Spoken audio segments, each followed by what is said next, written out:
Good morning. It is a Tuesday edition of Glenn Clark Radio. I'm Glenn. He's Griffin. I hope it's happy start of the postseason, but it don't look great at the moment. We will see how the day unfolds.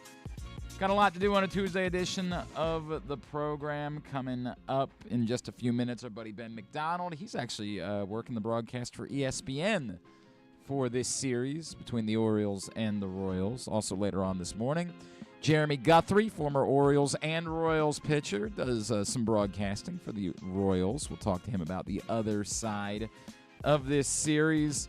Also, it's Tuesday, so we'll preview Waiver-Wire Wednesday with our buddy PressBox fantasy football analyst Joe Serpico. Going to talk a little Maryland 5-star this morning as well. That's all coming up here on today's program.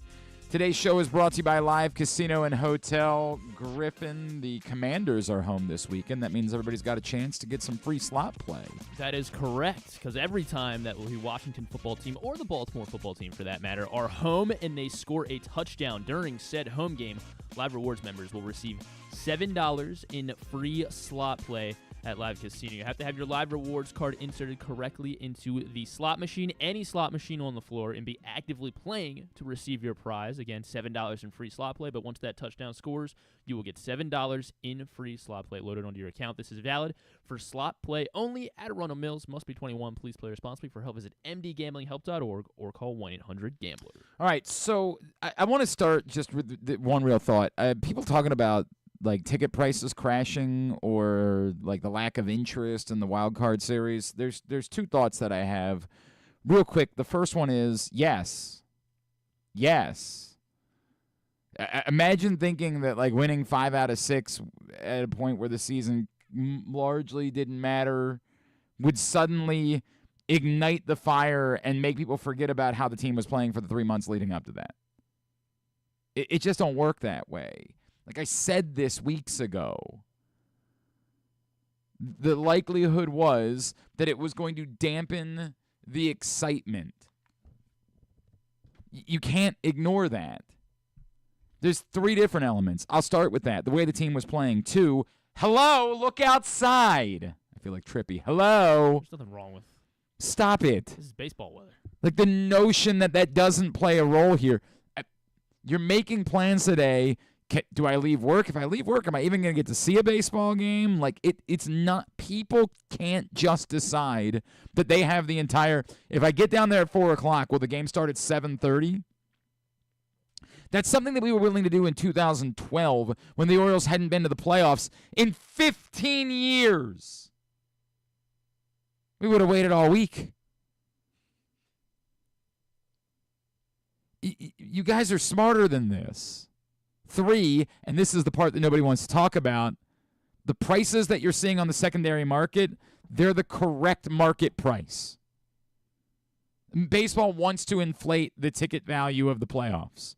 And I get the frustration from like season ticket holders who purchase their tickets only to see the tickets crash. I don't know what to tell you. That's your choice. You have the option to say, no, it is not worth that value to me. And whether the Orioles should somehow figure out a way to make you whole, that's a conversation for them. But that's your call. A lot of us had no problem saying, it's just not, this is not the value of a wild card series ticket. There is a value. Griffin just told me he's going to try to go today. There's a value. There's a number that a lot of people are willing to pay. But it wasn't the value that was assigned to the ticket. And it's not just that they're finding that out in Baltimore. It's been pointed out that other cities that are hosting wild card series are experiencing the exact same thing. Technically, it's the playoffs. But Major League Baseball is learning that fans, these fan bases, the market does not feel like this is worth the same ticket value. Now, that might be interesting moving forward because it might reflect what they want people to pay for other rounds. I think once you get into the ALCS, NLCS, and World Series, Major League Baseball will again be able to set bat-ass prices and just assume that people will pay whatever the cost is in order to be there. But the market has decided it's not worth it for at least this round, And I think if they try to continue increasing the prices, the market might say something similar for the division series. Now, that might be different if you're playing the games in a city where there hasn't been playoff baseball in a long time, a la Baltimore last year. And even then, it was 9 years, not 15 years like we had waited previously. But still, it was probably enough. In cities where there hasn't been playoff baseball in a long time, I do think that you can charge a different number.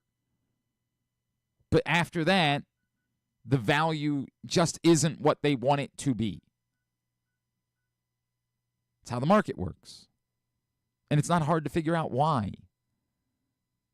This is not a championship round. In the same way that you all were willing to pay far different prices for the AFC Championship game last year than you were for the game against the Texans. It's just the way that it works. But for those of you that wanted an opportunity to go, that opportunity is there. There are cheap tickets, reasonably cheap tickets to get in.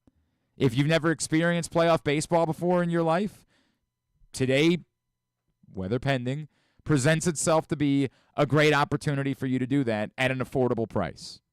That, to me, sounds like a win and a great chance for a lot of Orioles fans to get out there. Orioles-Royals set to start this best of three game wild card series this afternoon. And this man, and make a lot of Orioles fans happy, but he'll have to be far more neutral this time around. He will be on the call for ESPN. He is the great Ben McDonald, and he is back with us now here on GCR. Ben, it's Glenn. It's always great to catch up, brother. Thank you for taking the time for us. Good morning. Good morning. Yeah, my pleasure. Always good to catch up with you as well. Hey, man, great to hear your voice, and not a bad assignment to get, I imagine. I imagine when you heard this one was coming down the pike, you were all right with it. Well, it's always every announcer wants to call playoff baseball, right? MLB playoff baseball, and it's always been a bucket list of items. And ESPN called about 3 weeks ago and said, "Hey, we'd like to have you." And I said, "Wonderful, Yeah, right. And what could make it better to make my debut doing this kind of stuff and calling an Orioles series in the playoffs? So I got lucky. They could have sent me anywhere, but I got to stay home here in Baltimore, and so I'm excited about it, and I'm excited for this team and the way they're playing right now and this fan base and everything the Orioles have been through. So many injuries and so much adversity this year, but yet all their goals are right in front of them now, so it's really cool. Ben, what do you make of them, as you point out, them getting some of the guys back they got? Obviously, it hurts them to not get Grayson Rodriguez back. There's no way around that. But the rest of the group they got back, they end up winning 5 out of 6 down the stretch. Do you feel like the taste is completely washed out of how the better part of the previous 3 months had gone for this baseball team? Or is that still something you're trepidatious about given the state of their bullpen, given that they still kind of had a bit of a reliance on hitting the home run ball? Yeah, no, I love where the Orioles are trending, and I'll tell you why. I'll take you back to last year where the Orioles won 101 games last year. If you remember correctly, the final 8 games of the year last year, the Orioles only scored 21 runs, so that's 2.6 runs per game. And I was concerned with the way the offense was trending going into last year's playoffs, and they did not perform well, on either side of the ball, really, in the playoffs last year. This year's been totally different. It has been a struggle the second half. There's no doubt about that. I think most of that's due to the injuries. But it just, when Westburg came back and Urias came back and Mountcastle came back, it almost was like this team was able to relax. They had the boys back together, if you will, again. And this offense took off the final 6 games of the season, as you know, and as you mentioned, won 5 of their last 6, scoring over 6 runs per game. And the important thing was hitting with runners in scoring position was easy for the Orioles last year for whatever reason. They finished first in baseball, and it's been of a middle of the pack to below middle of the pack. But the last 2 series, man, 20 base hits. They're hitting 357 with the runners in scoring position. And so I like our offense right now. I think our offense is popping. I think everybody's healthy again. I think they're ready to go. Yes, there is concern, no doubt, about the bullpen. And that is the biggest concern. The starters, even through all the injuries, and you mentioned Grayson Rodriguez, and, of course, John Means and Kyle Bradish and Tyler Wells, all those guys being out is huge. That's a big hurt for the Orioles. But still, man, when you look at it, the Orioles starters are still the 5th best in all of Major League Baseball this year, so they've overcome that. Now, here we go to the bullpen, right? And the bullpen is the big question mark. And the bullpen is ranked 23rd in baseball right now. We know that. But I'll remind everybody about this. The Texas Rangers bullpen last year was ranked 24th in baseball last year, and yet they got hot when the playoffs got here. You talk about Chapman and Spores, remember Leclerc and Will Smith, man, they just took off, and they carried them all the way to the World Series championship. So having said that, I think the Orioles bullpen has enough in the tank. There's no doubt about that. I love Cano, Dominguez. I mean, getting Danny Coulombe back is huge because he can close the game for you if need be. Keegan Aiken's been great. Soto from the left side has been good too. And so, yeah, it's been a little bit inconsistent, but if this bullpen gets rolling, you get about four guys get hot on that bump, man, I'm telling you, they can carry this team. Ben, I'm glad you brought that up, right? Because my question for you was going to be, hey, who is the closer? And the way that you just described it, I'm guessing your answer is to be determined. Yeah. I think Brandon Hyde is going to match up. I really do. And if he feels like the closing situation or the biggest moment of the game could come in the eighth inning, I think you may see Sir Anthony Dominguez in the eighth, and then you'll have to figure out who's going to throw the ninth from there. I think if maybe in the ninth inning you get to face two lefties out of the three that's coming up, I think you could see Gregory Stroh close out the ninth, or you could see Danny Coulombe close out the ninth too, And so I think there's a lot of different ways. You could see Yennier Cano close out the ninth if there's a couple righties coming up and you use Dominguez already. So I don't think there's going to be a set closer in this. I think it's going to be strictly matchups and what Brandon Hyde feels gives his team the best chance to have success. He is Ben McDonald. He will, of course, be on the call for ESPN for Orioles Royals this week here in Baltimore. Ben, how important, given the state of the bullpen, a lot of people have pointed out, since the Major League Baseball has gone to this wild card format, the winner of Game 1 has won every series, and 7 of the 8 have been via sweep. My gut tells me, like, the path to winning this series has to start with at least 6 innings from Corbin Burnes today. How critical do you feel like today's start is for the Orioles' chances of winning this series? Well, look, this is the reason why you go make a trade on February 1st, right? And you get a real dude, a real number one, and that's Corbin Burnes. And that's what Mike Elias had visioned when he went and traded for Corbin Burnes back on February 1st. I need a real number one in a playoff game, in Game 1 of a playoff series. And you mentioned it. I mean, Game 1s of these 3-game series are uber important, because it's just hard to come back and win two. So whoever wins Game 1 most probably will win this series. And I love the way yes, it was. And people say, oh, my gosh, he had an awful August. And he did. It was the worst month of his entire career. He pitched to an ERA above 7 in the month of August. But I tell you what, when September rolled around, dude, he figured it out. Yeah. He grabbed a different gear. In his last 6 starts, he's pitched to a 1.2 ERA over his last 6 starts. He's looked like the guy that's going to be the top free agent pitcher on the market this year. He looked like one of the best pitchers that he is in baseball over the last 6. And so, yeah, I'm with you. I mean, Corbin Burnes has to go out today, and he's got to give the Orioles 6 innings and preferably give up 1 run or maybe 2. Because I'm telling you what, Cole Reagan's on the other side, the lefty for Kansas City.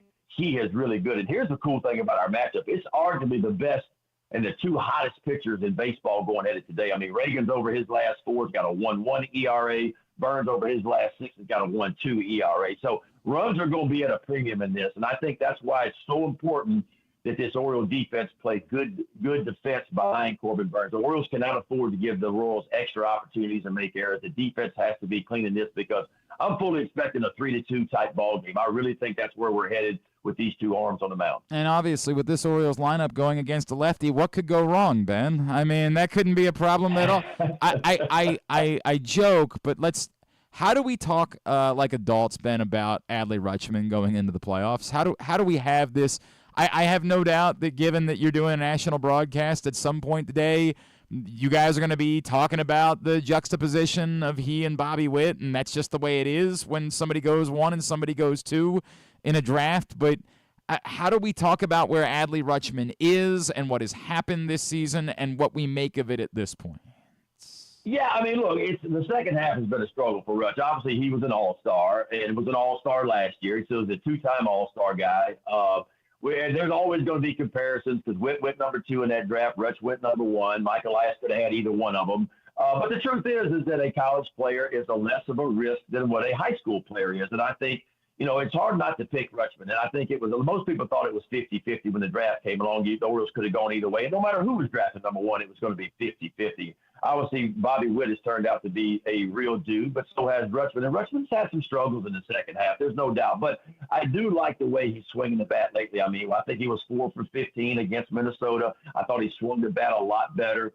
And the Orioles are going to need Rutsch to be big in the playoffs, And that's the cool thing about baseball, man. Nobody remembers what you did. Once you get to the postseason, you have a good postseason. Nobody ever remembers what you did during the regular season. And so it's kind of a clean slate for Rutsch in a lot of ways, for him to be able to start over and get going again. And so it's going to be big. He's going to be big behind home plate. I don't know if McCann's going to catch today and Rutschman's going to DH. McCann's been swinging it well, and, of course, against a left-hander. Yep. But it's interesting to see. If you look at Cole Reagans, man, he's got reverse splits. I mean, left-handers are hitting 276 off of him this year. Right-handers only 195. And so I think Kowser's going to be in there in left. I think Mullins will be in there in center field just because of the lefty-lefty matchups, and it makes your defense better when those two guys are in the outfield. That is really interesting. All right, Ben, on the flip side, the Royals, right? Like, the Orioles haven't seen them since April, and we know they're a dramatically different team since April. One of the things that concerns me is they are probably interested in running a bit if they get runners on base against Corbin Burns today. But what else should we know about this team besides, hey, Bobby Witt is really good? Well, yeah, he's good. Look, he's going to finish second in MVP this year. Bobby Witt Jr. is only behind Eric Judge. And in a normal year, Witt would have won the MVP, but Judge is having a Judge-type year, obviously. So I think there's a couple keys for Kansas City. One, they're the number 2 hitting team in all of baseball with runners in scoring position. That's how they scored their runs this year. The Orioles have kind of done it with the home run, and the Royals have kind of scored their runs by clutch base hits. And they are number 2 in baseball hitting with runners in scoring position. They play really good defense. And, yes, the running game is a big key for me because we know Corbin Burns has allowed, I think, 41 stolen bases this year. That's by far the most by any starting pitcher this year. The Royals like to run, and they're going to run. And so it's going to be a key for Corbin Burns to keep the right guys off the base. In other words, Bobby Witt Jr. has got to be kept off the base because he can really go. And there's a couple other guys that can really run. And then when they do get on base, it's going to be up to him to halfway control the running game a little bit. The good news for the Orioles about the Royals are kind of limping into this, man. I mean, it was by far their worst month. They finished 3 games under 500 in September. And if you go back and look, they're 4-9 in their last 13 games. They've lost 3 of their last 4 series. Does that mean anything? I don't know. I don't particularly like a team that trends in the wrong direction right before the playoffs, and offense has been hard for them to come by. Those last 13 games, they're only averaging like 2.2 runs per game. So now here's the key. Pasquantino, who hits the Orioles very, very well, he broke his thumb. He had thumb surgery. He's missed it last month. And don't forget now, he had the 3rd most RBIs in baseball, 97 of them when he went down. And when he went down, that's when the Royals offense started to go down. And so that's going to be a big pickup to go with Bobby Witt Jr., Salvador Perez, the veteran. And if Pasquantino is in that lineup, he is a difference maker depending on how healthy he is. So that's something to keep an eye on. Ben, we all remember what happened a year ago, and I don't know how much this team continues to think about it and how much it's been something that they have discussed throughout the course of the season. But if they can get the job done against Kansas City, at that point we'll be talking about a team that has either won 7 out of 8 or 7 out of 9 and will be at hot. How much do you feel like maybe playing in this series could help catapult this team moving forward to being able to make a playoff run, again, provided they get out of this series this week? Yeah, I think it's all about building momentum. And, again, I love the way the Orioles finished. And, look, everybody knows the Orioles as a whole have lost their last 8 playoff games going back. We know that. We know last year was a disappointment for the Orioles. But, again, it was a young team. A lot of those guys experienced the playoffs for the first time. A lot of expectations last year because you win 101 games. I think in some ways there's not as many expectations there was at the beginning of the season this year. But through all the injuries, I think most people really just counted out the Orioles and said, there's no way that the Orioles can possibly get to the playoffs or make a playoff run because of all the injuries that they have. So in a lot of ways, I feel like the pressure's a little bit less for the Orioles this year to deal with. And so, look, they win this series and they get momentum going in, and they'll, of course, have to go to New York where they've outplayed the Yankees this year. They just won 2 out of 3 over there. They've won more games against the Yankees. It's a comfortable situation for the Orioles. And so for a young team, man, it's just going to take one series victory for me, and all of a sudden that confidence level is going to go through the roof. And look, this team could be off and running. And I'll take you back to the Texas Rangers last year, who kind of limped into the playoffs. They were winning the West. And the last week, they really just fell out of it, snuck in as a wild card, had to go to Tampa, swept them, swept the Orioles, took off, and won the World Series. So, look, this playoff stuff now is starting to feel like March Madness to me. It's just about the right team getting hot at the right time, and certainly you could argue the Orioles are as hot as anybody right now. He is Ben McDonald. He, Sean McDonough, Jessica Mendoza, Jeff Passan are on the call for Orioles Royals this week, including this afternoon on ESPN2. Ben, please do everything in your power to keep the rain away for us, if you don't mind. Always appreciate you, brother. Thank you for taking the time for us this morning. Let's chat again real soon, all right? Sounds good. Take care. Always good to catch up. Thanks, buddy. Ben McDonald with us here on GCR. It will be good to hear his voice on ESPN2 today. I've gotten like 3 texts from people. Hey, what's your gut tell you about? I'm like, dude, I don't know. Here's my first gut. They want to play the game today. Like, this is where playoffs are different than the regular season. Like, they're not going to say, hey, the weather, and I haven't even looked at tomorrow's weather, to be honest with you, because I can't go to the game tomorrow either. I think it's clear. Is it clear? Yeah, but what they're not gonna do is say, well, hey, there's no rain in the forecast tomorrow, so let's just bang this one for today and play 2 tomorrow. They're not gonna do that because of the implications that has on the competitive nature of the series. The ability to, like we saw yesterday with the Braves and the Mets, like pitchers trying to pitch in both games. They're not going to do that. If they got to wait it out till 9:30 tonight to play the game, they want to play the game today. That's the first part of this conversation. Now, that clearly would not be ideal for a lot of different reasons.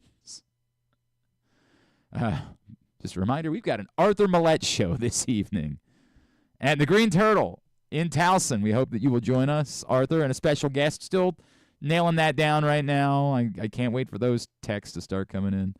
Who's it going to be? Who's it going to be? I as soon as I know, I promise I will tell you. We were texting last night, and I think he was trying to finalize that. Soon as I know, I promise I'll pass it along. I don't try to hide these things from you. But we will be there tonight. The show kicks off at 7 o'clock. Now, look, man, if the Orioles start at 4 and they're in the bottom of the 9th inning at 7 o'clock, we'll probably wait a couple of minutes to start. That's my guess. My guess is we'll watch the end of the game, and then we'll do the show. If things go crazy and the Orioles get delayed, well, then we'll have to multitask. That's the way that it'll go.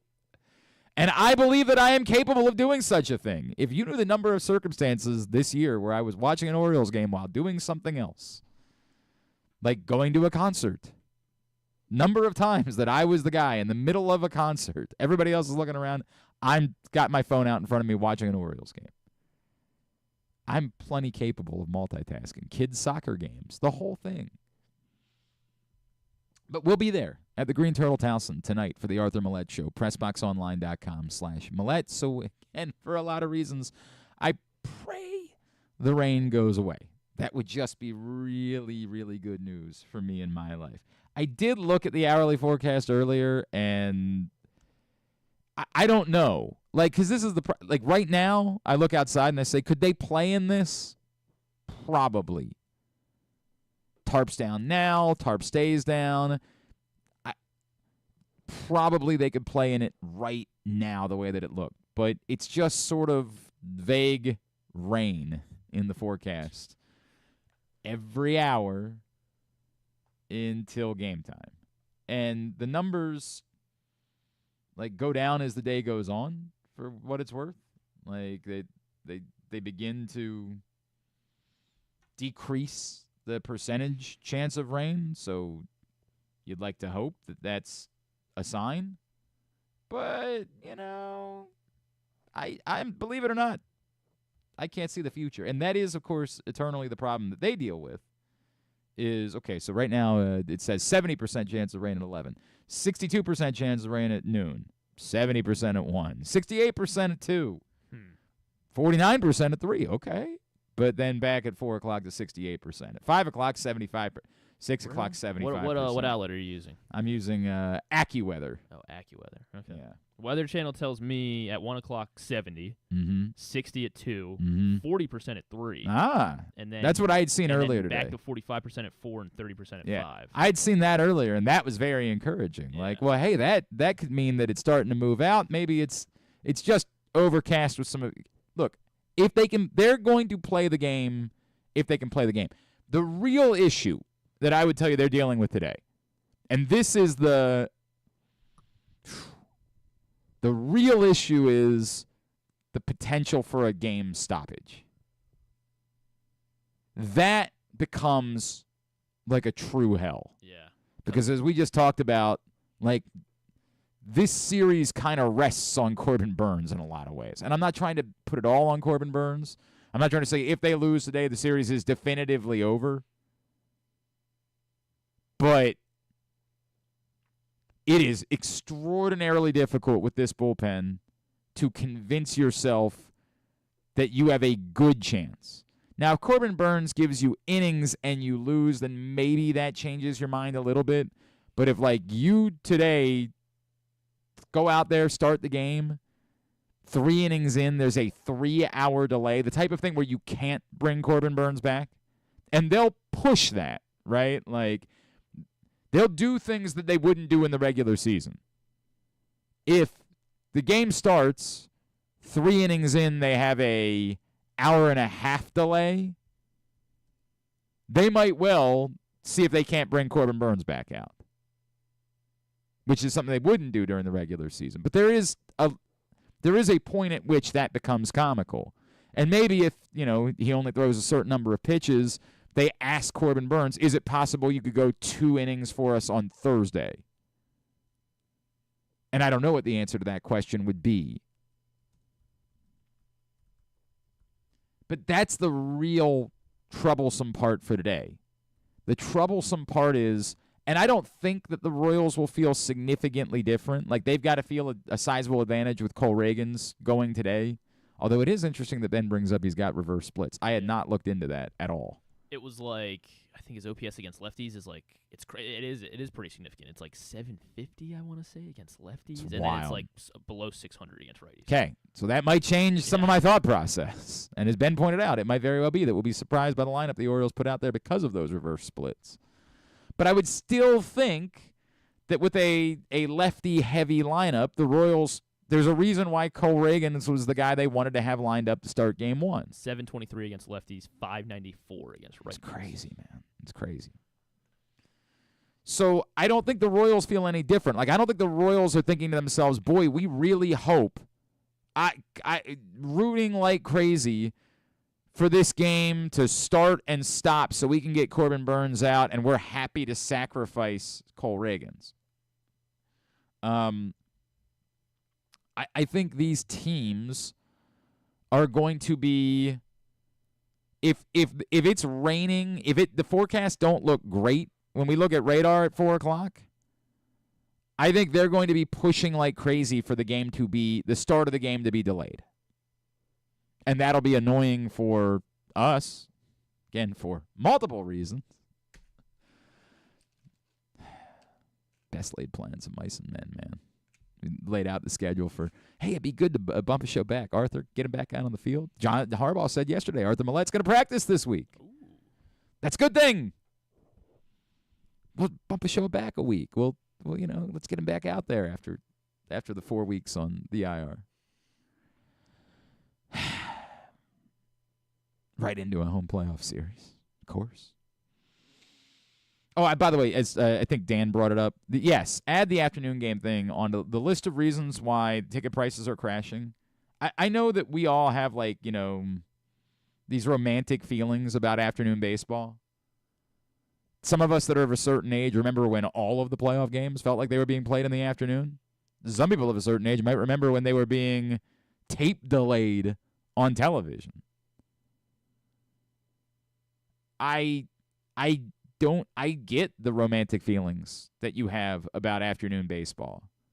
And there are baseball fans will tell me that this is one of their favorite weeks of the year on the calendar, although I think they liked it better when this was Division Series week. I just don't think the Wild Card Series has replaced. Division Series weekend kind of gets gobbled up a little bit by it happening on the weekend when football's also going on. And so some of those romantic feelings, I think the romantic feelings that you had were about it being weekday. We love weekday sports. That's one of the things that was great about the pandemic was great. Maybe that's not the right way of saying it. One of the few things that we actually enjoyed during the pandemic was when we were like, oh, you mean to tell us we could watch playoff basketball in the middle of the afternoon? Okay. We're not doing anything else. Work. Sitting on another Zoom meeting? Sure, while I got a basketball game on in the background. I'm willing to do that. The Wednesday afternoon Ravens-Steelers game? Oh, hell yeah, brother. Sign me the F up. We do have romantic feelings about weekday playoff baseball. It was better when it was the division series this week because it is tough by the time you get to game like 3 of the division series, which is the first time there could be an afternoon game in the division series, a weekday afternoon game in the division series, because by that point there are fan bases that are down 2-0 and not feeling it. Like it's less joy and less a celebration and more anxiety. So I say all of those things to say, yes, thank you, Dan. The afternoon game thing in general does still have something to do with it. 1,000%. There's no way around that.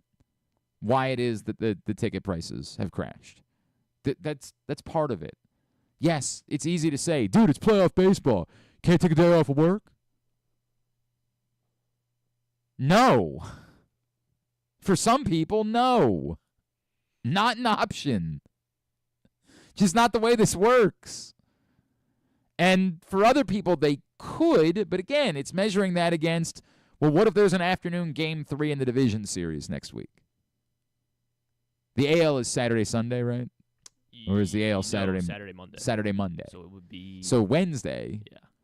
What if next Wednesday afternoon there's a game 3? Although, I guess Wednesday would only be American League games. I guess they'll... It would be... Hang on a second. I got to do this math. No, because so... It would be Wednesday, they'd play Wednesday, Thursday next week. Right. And so National League would play Tuesday, Wednesday. So Wednesday would slate to be potentially a 4-game day. Now, I don't know if the 2 National League series, there could be a sweep in there. But it's potential. So there would be multiple afternoon games. So what if there's a Wednesday afternoon division series game next week? And now you can get a day off of work, but now you got to measure whether or not you want to take it for game 1 or 2 of a wild card series, or 3, versus game 3 of a division series. All of these are factors. It's not hard to figure out. I do think it's a little weird that there's only one real night game in the wild card round. Like, that's weird that baseball has scheduled it that way. There's no way around it. I am perplexed as to why the games aren't split up more, 1, 4, 7, and 10. 4 games throughout the course of the day. That would seem like a better way of maximizing viewing. That really would feel like March Madness. Yeah. I'm confused by that. That doesn't make a lot of sense. I don't know what the competitive advantage, like what's the real difference for a team playing at 2:30 versus playing at 1 o'clock? Like, are that many more people able to come to the game? Because and actually that's the Houston game, right? So it's not even 2:30 there. It's 1:30 there. I don't get that. That's the ABC game, I think. That's the ABC game, and the demand is that Major League Baseball wants to have a game on ABC. ABC says, fine, but we won't give you prime time. And I know that tonight's the vice presidential debate, so that might play a role in it. But again, why wouldn't you just want 2 night games on ESPN instead? I cannot fathom 1-4. And tomorrow night there is no vice presidential debate, and the game's at the same time. So it's not because of the vice presidential debate. 1, 4, 7, and 10, 4 games on ESPN with the opportunity to have another network available for overflow. Like somebody would say, well, with no extra inning rule in the playoffs, the 7 o'clock game could go until 12, and then what do they do with the 10 o'clock game? Well, they don't have – I don't know what the answer is going to be for that for the 5:30 and 8:30 games tonight either. That is a real issue they're going to have to deal with because ESPN2 is running the WNBA playoffs tonight, so they can't just start another game on ESPN2. It would probably be ESPNU. Like they'd have to preempt volleyball or something, or ESPN News.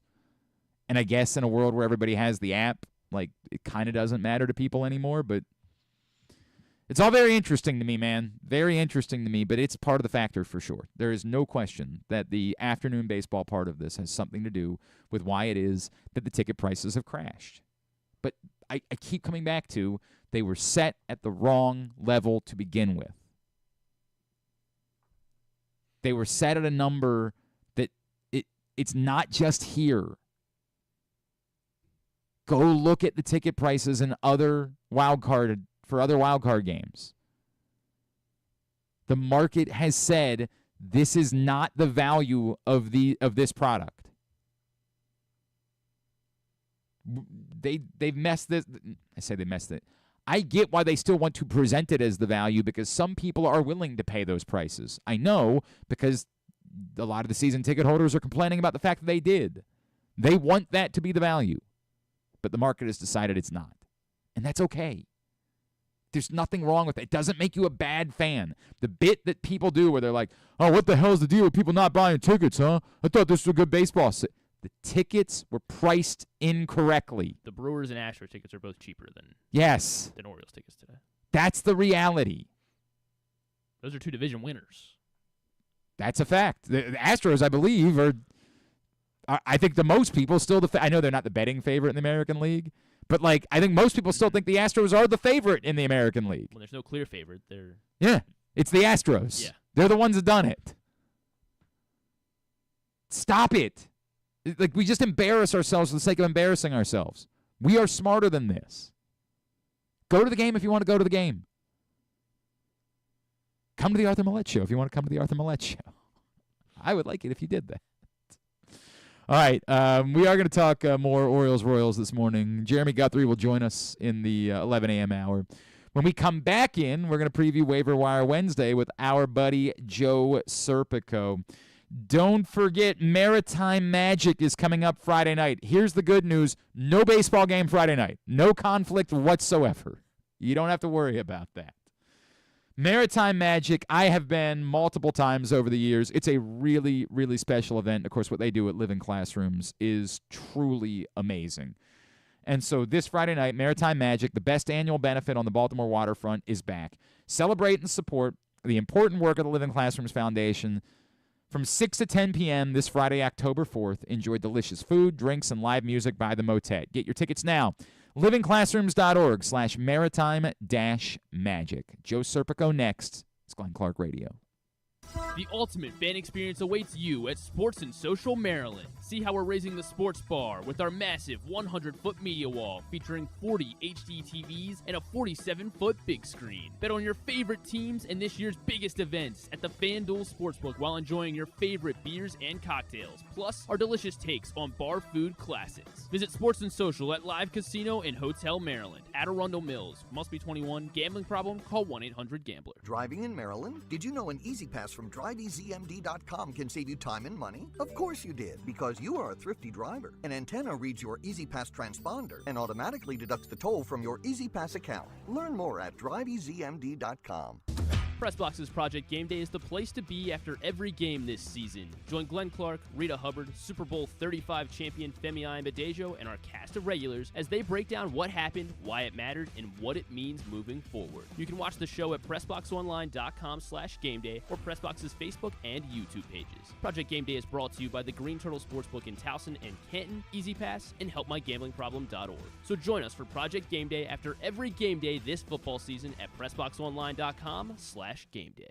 Treat yourself and taste the Baltimore tradition that is the legendary Costas Inn. Hey, it's Stan the Fan Charles. For over 50 years, the Costas Inn has been a Baltimore original, dishing out their legendary fat, delicious, award-winning crab cakes and steamed crabs. It's crab season, so sit back and crack some crabs while watching the Birds pursue another divisional title on Costas's 15 TVs. On Monday night, the Costas Inn offers their half-pound jumbo lump crab cake with 2 sides for under $30. So head on down to the Costas Inn today at 4100 North Point Boulevard or visit them at CostasInn.com. The votes were all counted, and the results are official. Royal Farms was named #1 for food in the USA Today 10 Best poll, receiving more votes than any other convenience store chain in America. The next time you want to get some good food fast, doesn't it make sense to go to Royal Farms? Voted best in the USA and home of world-famous chicken. Real fresh, real fast. Royal Farms. Gambling can be a fun and entertaining experience, but there are risks involved. If you're planning on betting on the game at the casino or on your phone or computer, know your limit, stay within it. Set a budget and a time to stop. Remember, gambling isn't a financial solution, and it doesn't mix well with alcohol or drugs. Know the risks and have a plan before you begin gambling. For free and confidential services, call 1-800-GAMBLER 24/7 or go to helpmygamblingproblem.org.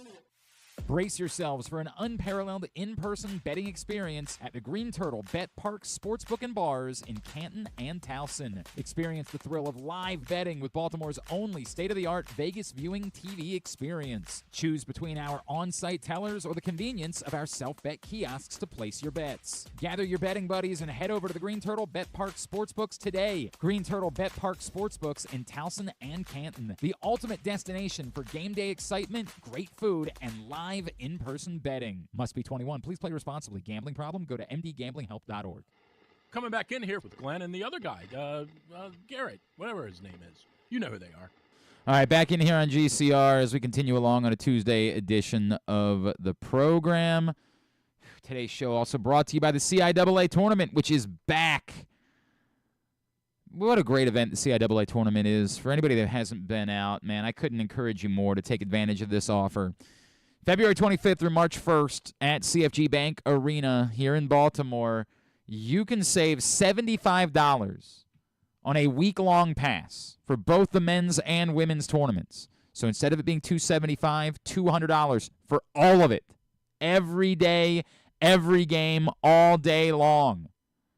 Use the code SCHOOL75, CIAAtournament.org, to take advantage of that great offer as the CIAA tournament returns to CFG Bank Arena in 2025. Yeah, John Harbaugh did have his weekly Monday press conference yesterday. As I mentioned before, our buddy Arthur Maulet will be back out on the practice field this week. That is good news. We like that. Some other guys that looks like it's going to be a little bit longer for, but Arthur Maulet back on the practice field this week. Hopefully that means he can get back out on the field this Sunday against the Bengals.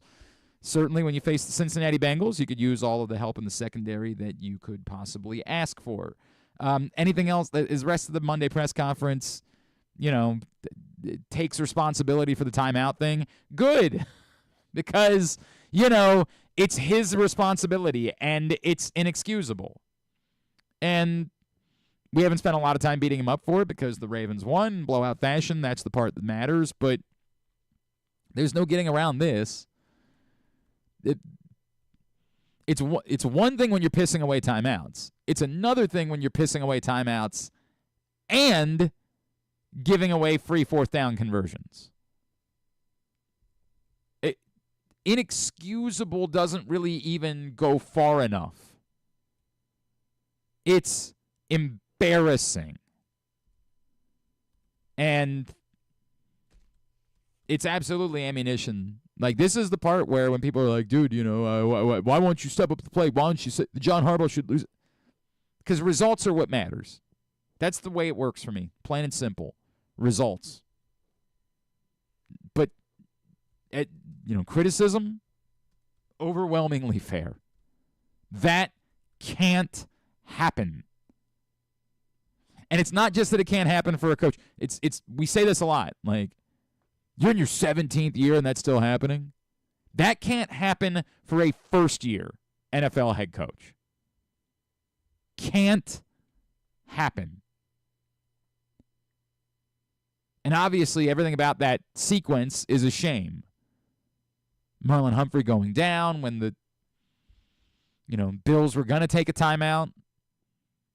So they saved the Bills timeout. Look, ultimately, it's no harm, no foul because the Bills don't score in that possession, but it just can't happen, plain and simple.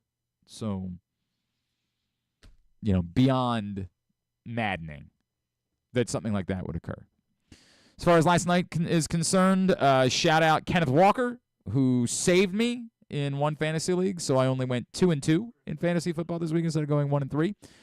Props to you. I was sweating it out when the Seahawks got the ball back twice at the end of the game, and I had Kenneth Walker, and he had Jackson Smith and Jigba, and I was up by 4 points, and I was like, oh, this could all go away in one pass. Oh, no. The penultimate drive, they didn't even have Walker on the field, and I was throwing things in my living room. So, the Lions look very good. The Jared Goff 18 for 8, like everybody's nerding out about it on the internet. It's an anomaly. First time it's ever happened? Great. It's an anomaly. You're spoiling my tidbit. More so than it's an accomplishment. It's an anomaly. Like, there's an amount of luck that goes into that. Like, is it better that he took a safety than he threw an incomplete pass? Is that really something that we're going to... And I'm not suggesting, I know a lot of people on the internet were like, dude, Jared Goff, was clearly not wanting to risk his perfect game by throwing the ball away there. That's why he took the safety. I don't think that's what he did. I don't think that was the thought process. But that's why it's an anomaly more than an accomplishment. Jared Goff had a really good game last night. But pretending, like, this isn't like a perfect game in baseball where we, know somebody was dominant. There's an amount of luck and fortune and things that go into that. You don't, and even there, you could say there isn't a perfect game too, but more of that to me with this. This is an anomaly more than it's an accomplishment. But Jared Goff had a very nice night. I got no problem saying that. Very nice night. Good for those of us that have been reluctant to play Jared Goff in fantasy. Maybe we will change our mind after the bye. Let's talk some more fantasy football right now. He joins us every Tuesday to help us preview Waiver-Wire Wednesday. It was great hanging out with him inside Sports and Social last Thursday night. He is our guy, PressBox fantasy football analyst Joe Serpico, and he's back with us now here on GCR. Joe, it's Glenn. What's going on, brother? How are you? Hanging in there, guys. Trying to get a little bit of work done today before I start my fun down at Camden Yards. Yeah, well, you could be down at Camden Yards for 9 hours today, man. It could be a long day down there. Hey, Joe, let me tell you, I'm a Kyle Pitts owner. I'm a guy that can't quit him. I can't give up on him. You just look at it and you say, this should be a thing.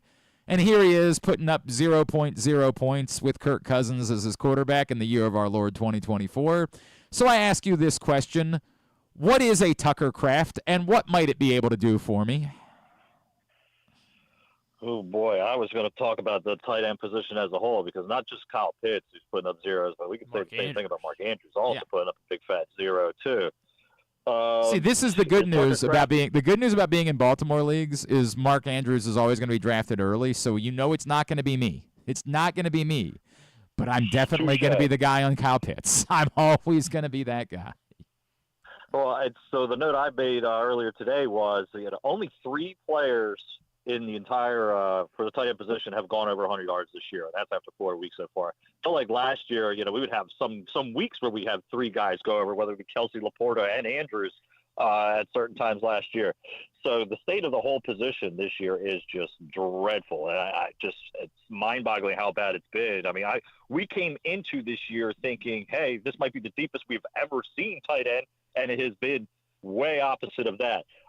In regards to what you asked about Tucker Kraft, yeah, he looks like that. I guess now he is the guy over Luke Musgrave. That's what's kind of made it difficult for me, not just for the tight ends, but let's say all the Packers receivers as a whole. It's kind of hard to pinpoint which guy is the guy you want to target. I think the one you want is Jaden Reed. He seems to be the clear number 1 for them, but they seem to be mixing in Tucker Kraft one week and then it's Luke Musgrave the next week. And then for the receivers, they're all kind of getting a little bit of work. So, the Packers have been kind of hard to kind of pick as far as fantasy purposes. The Christian Watson injury kind of opens up some more opportunities. But, the Packers are a little bit hard for me to judge. But, if they're getting 2-3 targets at this stage, that's great for a tight end. It's interesting because I know you put Taysom Hill on your list. Would you rather have Taysom Hill than Tucker Kraft? At this stage, like I just said, with the way things are going with tight ends, Taysom Hill, he gives you those games where you might get 2-3 points, but he also has those games where he busts out for, a 20-point game. with nobody at tight end doing that, I'd rather take the flyer on Taysom Hill rushing for 25 yards, maybe catching a couple passes, maybe even throwing one as well, and getting the boom that is put out of him as opposed to what we've seen out of tight end so far. What a time to be alive. God, I know, it's hard. Remember going into the year like, hey, this year shouldn't be tight end hell. This year we should have some depth at the tight end position. Fun. So, there's no one. No, it's the exact opposite. It's pure hell. That's what we've got going on. All right, so let's go to a couple other places. You mentioned Christian Watson. You are high on Dontavius Wicks. Yeah, again, for kind of what I was just saying, he kind of reaps the benefits of the injury to Watson. He had 13 targets this week. He only caught 5 of them, did score 2 times. But if he would have caught – I watched that game, and it was like 2 or 3 balls that he dropped that could have – another one could have been a touchdown, I think. And then the other one was definitely a more significant yardage. But anytime a guy, draws 13 targets, especially in that offense that we think should be one of the better ones, especially now that Jordan Love is back. And let's face it, wide receivers are dropping like flies. And then I'm in a situation this week where, I have St. Brown on a bye. I have Rashee Rice gone. I have A.J. Brown on a bye and injured, and Devontae Adams gone. So Dontavius Wicks is definitely a guy that I will be on my radar, just because anytime you see somebody get double-digit targets, you got to add him to your team. You like him over, like, Romeo Doubs, if Romeo Doubs is available in your league? See, that's, again, I think I might, when it's all said and done with the rankings this week, I think I might have them, like, right next to each other. Yeah. Just because, like I said before, I think Jaden Reed has established himself as the clear number 1 for them. But then the other 2, I just feel like are going to rotate. Let's say that, I'm not expecting Wicks to get 13 targets again. Let's be real. But let's say he gets somewhere between 6 and 8 targets, and we could probably say the same thing for Dobbs.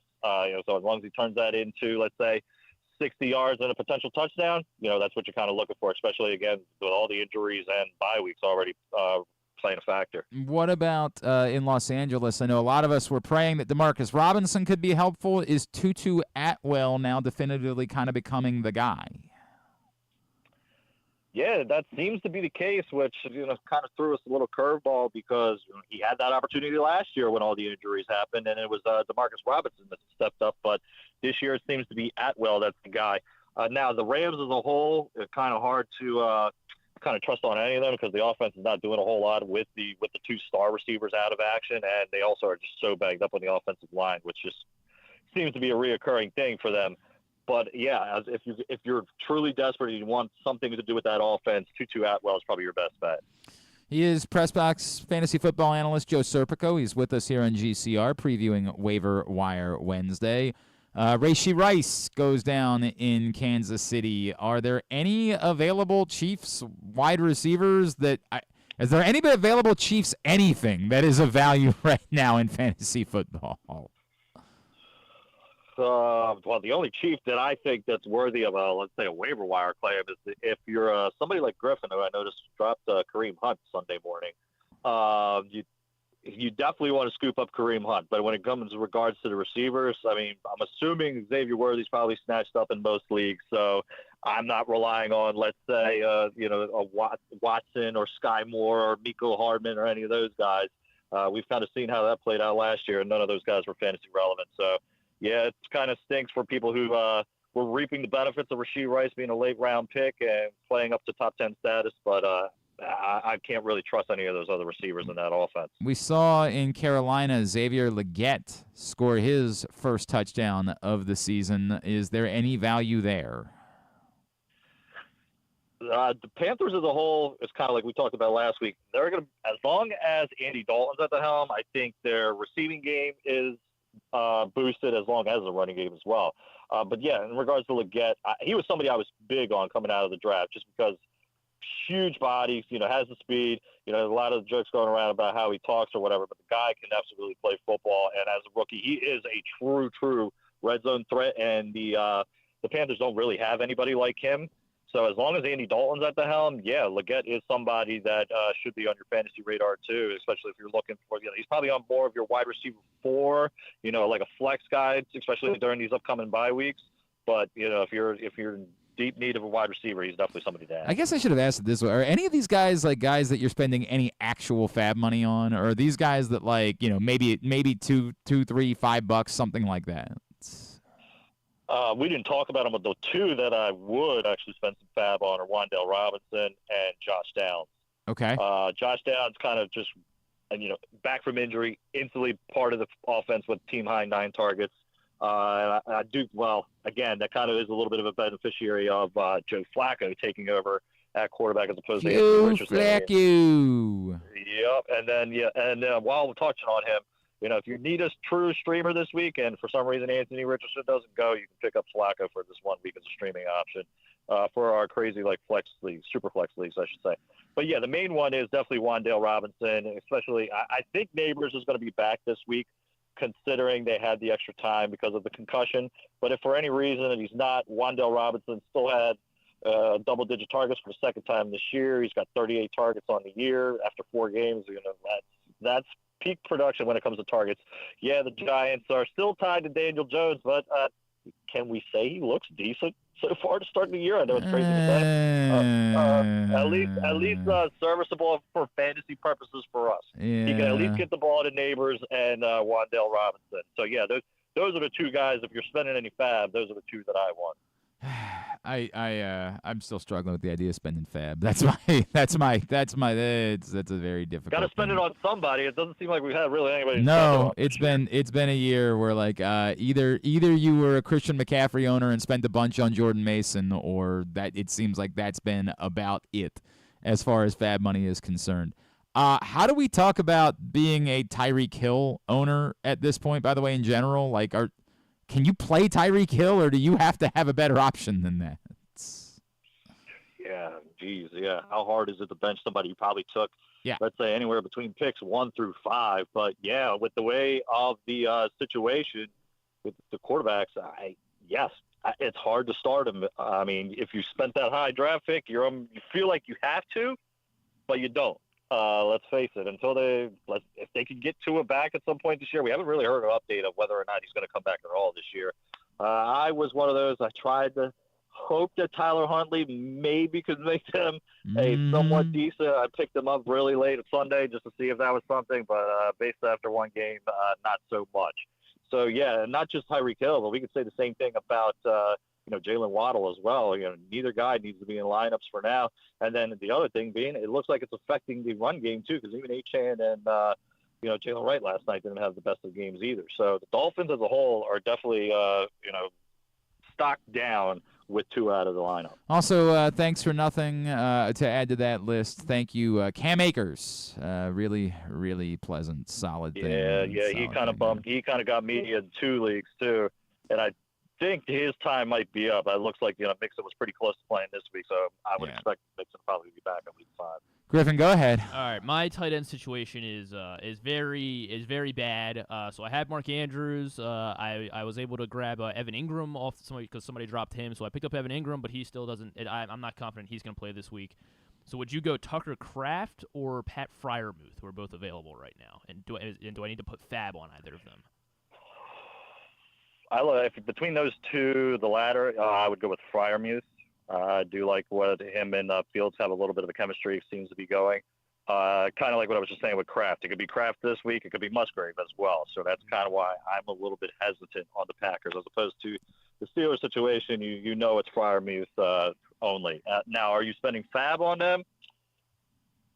I mean, you said you have Andrews and Ingram, and that's the hard thing. Do you really want to roster a third tight end? No. These are right? Yeah, exactly. How close roster spaces are kind of limited. How close should we be to dropping Mark Andrews? Is that a realistic thing? I had a feeling somebody was going to ask me this. No, you can't drop him just because, again, you spent significant capital on him. At some point, they're going to figure this out. This is the same guy that last year was on pace to finish as tight end too. Now, yes, it kind of seems like things are starting a little flip. Maybe Likely is the number one, especially in playing time. It seems to be doing that too. But at the same time, we kind of knew going into the year that both guys would hopefully be a factor in the offense. That hasn't played out that way. We had Likely's one breakout game, but then let's face it, the tight ends haven't done a whole lot as a whole for the Ravens. But You can't drop Andrews. And then, I heard you mention Ingram. He's somebody that I've been kind of hanging on to because last year, he was top 5 in the whole league, not just tight ends, but wide receivers in reception. So you're kind of hoping that when he gets back, that's a thing too. So that's why it kind of makes it hard to go for a third tight end there. This is what we're talking about. But tight end is the worst I've ever seen it by far. Like, I've seen people joking about it, like, just make it a second flex this year, which is crazy because, like we just said before, we totally expected this to be, we thought maybe there'd be 15, 16 tight ends that would be serviceable this year. We could still get Jake Ferguson later on and still feel good about it. Exactly. Yeah. And actually, he's probably arguably top 3 tight end right now. At least he's getting looks. That's so scary to say that. Would you consider drop? It's a shorter bench league. Would you drop Anthony Richardson in order to pick up another quarterback? Depends on what your quarterback options are, but it's getting close to that just because it seems like that he is just going to be a runner. He's not really offering a whole lot as a passer, and he's already banged up, and it seems like that's going to be a reoccurring thing just because he takes huge shots. So hold on to him maybe another week or two, see if things kind of shake out for the better. But if you're truly desperate and you have better options, I don't see why not. Geno Smith, Sam Darnold, or Justin Fields? Geno Smith, Sam Darnold. This is Waiver-Wire Wednesday this week. Quarterback. People pick up quarterbacks. Oh, okay, got it. I thought this was 3 guys that were on your team that you're asking who you were playing. Well, I did list Justin Fields, and I do think he is going to be, especially with the bye weeks this week, that he is a borderline top 12 quarterback. But, you can make the same case for Darnold this week. What he's doing is phenomenal, and he seems to fit. The note that I made is was Kirk Cousins a beneficiary of the system in Minnesota, and that's why he was doing so well the past few years, and that's what we're seeing from Sam Darnold? Or was Kirk Cousins actually okay? And he seems to be, let's say, he's only been okay for the Falcons so far. So, but yeah, of those 3, I think I'm going Fields just because I like the rushing prowess that he brings as well. All right, Joe Serpico, anything else we should know going into Waiver-Wire Wednesday? Well, we kind of touched on it, but because of the state of the tight ends, I've always been one that says only keep one and then maybe pick up one for bye weeks. But I think we've reached the stage now where you just got to play your matchups. If you see guys or teams that have been faltering against tight ends, just kind of target those guys. We went over some names, but let's face it, Travis Kelce is just as good as Jonnu Smith at this point. So, it might be a thing where we're playing just matchups at tight end until things kind of shake out for the better.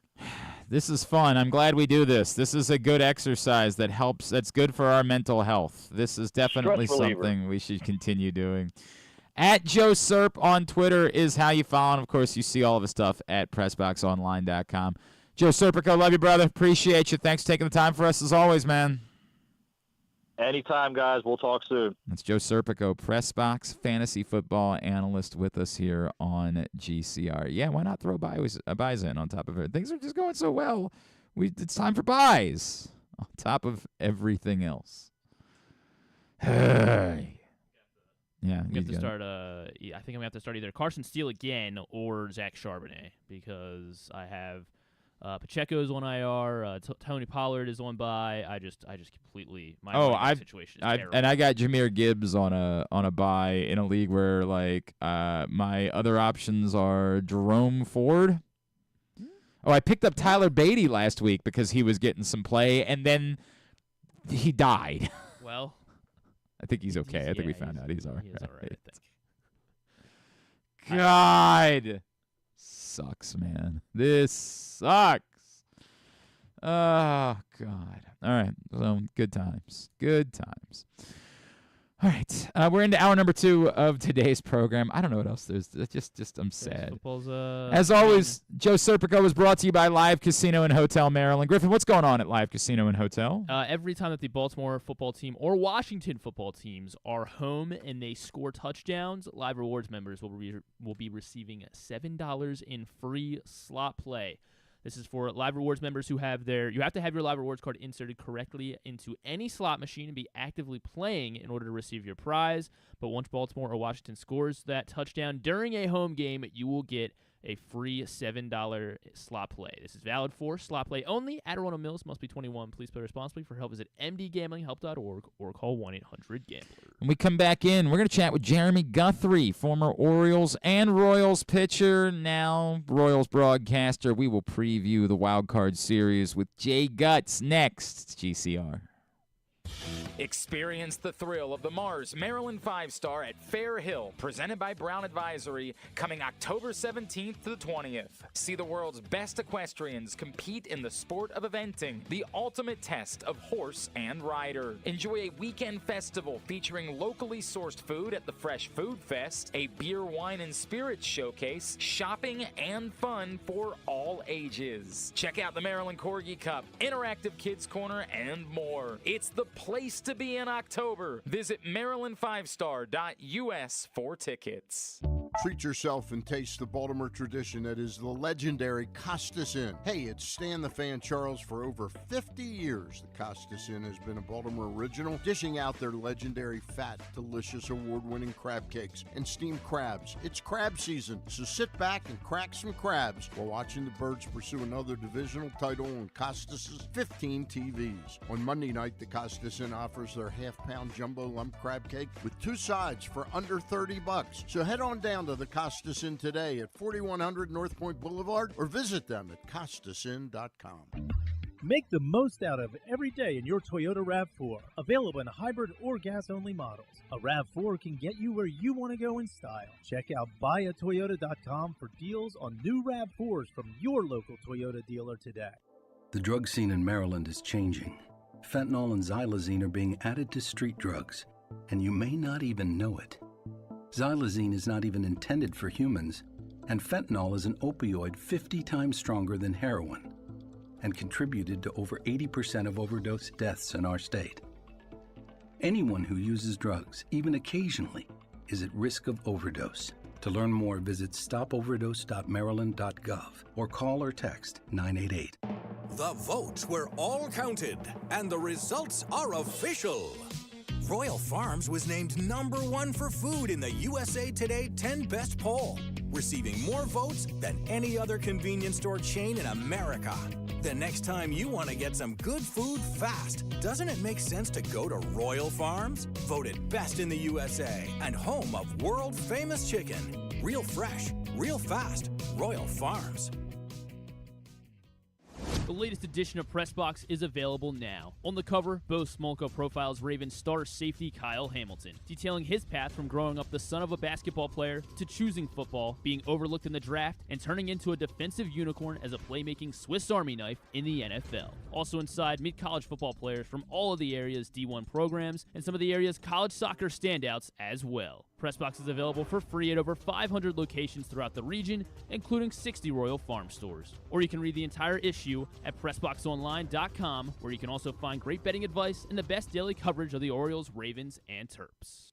One of the things that's definitely wrong with this country is that this dude still has a job somehow, some way. Glenn Clark. Sorry, we're having this whole conversation all over again about the rain today. I can't offer you. I can't see the future. I don't know. Why are we here if you can't see? Right, I know. Believe it or not, right? As you could probably tell from my football picks this season, cannot see the future. Here's what I know. The one thing I know definitively from having covered a ton of playoff baseball, they will not start a game if they are not confident that there is a window of a serious amount of time.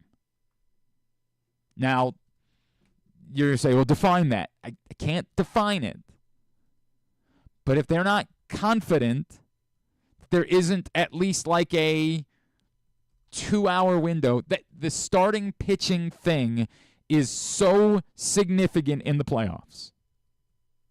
They cannot. The teams would riot over the scenario.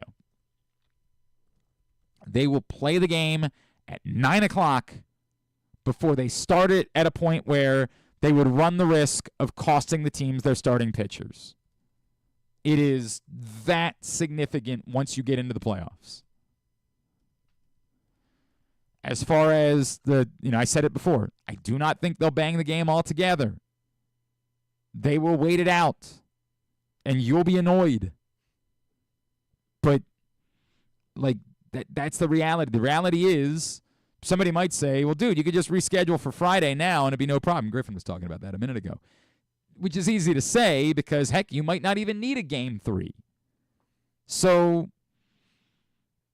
why not just say, hey, if we have to, we'll play a Game 3 Friday at 12:30, and then make that series the one that starts Saturday night in order to give more time.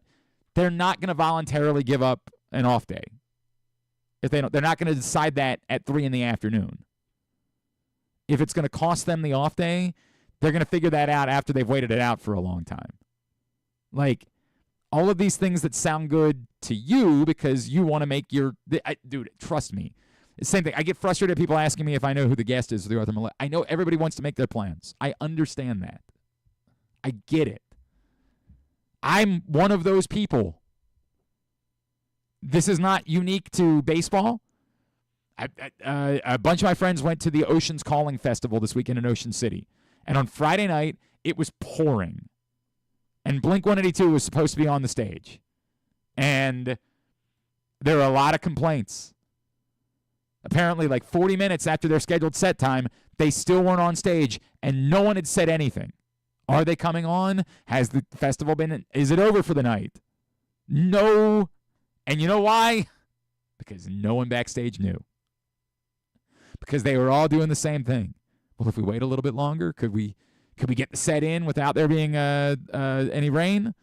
Can we get the city to agree to extend the curfew if we waited?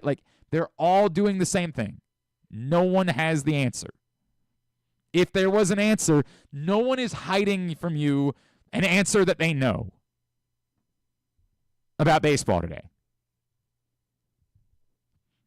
It's brutal, and if it continues to look like this and the rain continues, it's going to be ugly.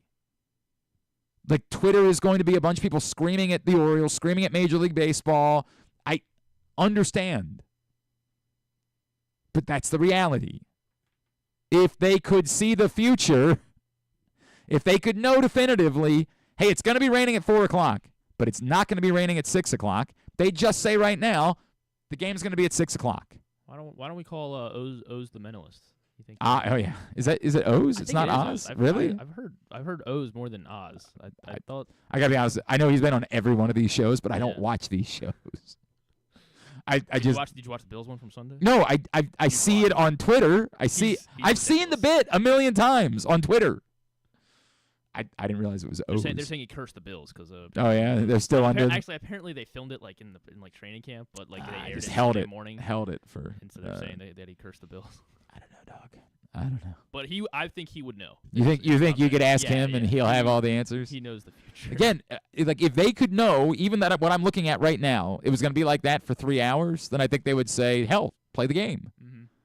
But anything that will cost these teams their starting pitcher, and this is where it gets. By the way, it starts to go into theater of the absurd at some point. The theater of the absurd is if baseball says, we have to start the game, the managers revolt, they decide that they're going to start Dean Kramer today instead of starting Corbin Burns. Dean Kramer's not prepared. It becomes, by the way, the Braves are in that situation for game 1 of their wild card series. They're going to be starting tonight. Your guess is as good. Apparently, everybody thinks it's Ian Anderson, who has pitched how many games to the Atlanta Braves this season? I don't know, maybe 1. The number starts with Z. Wow. A zillion? Wild, dog. Wild. Now, that's a different scenario. That involved the rain out from last week and then Chris Sale and the whole, that's a...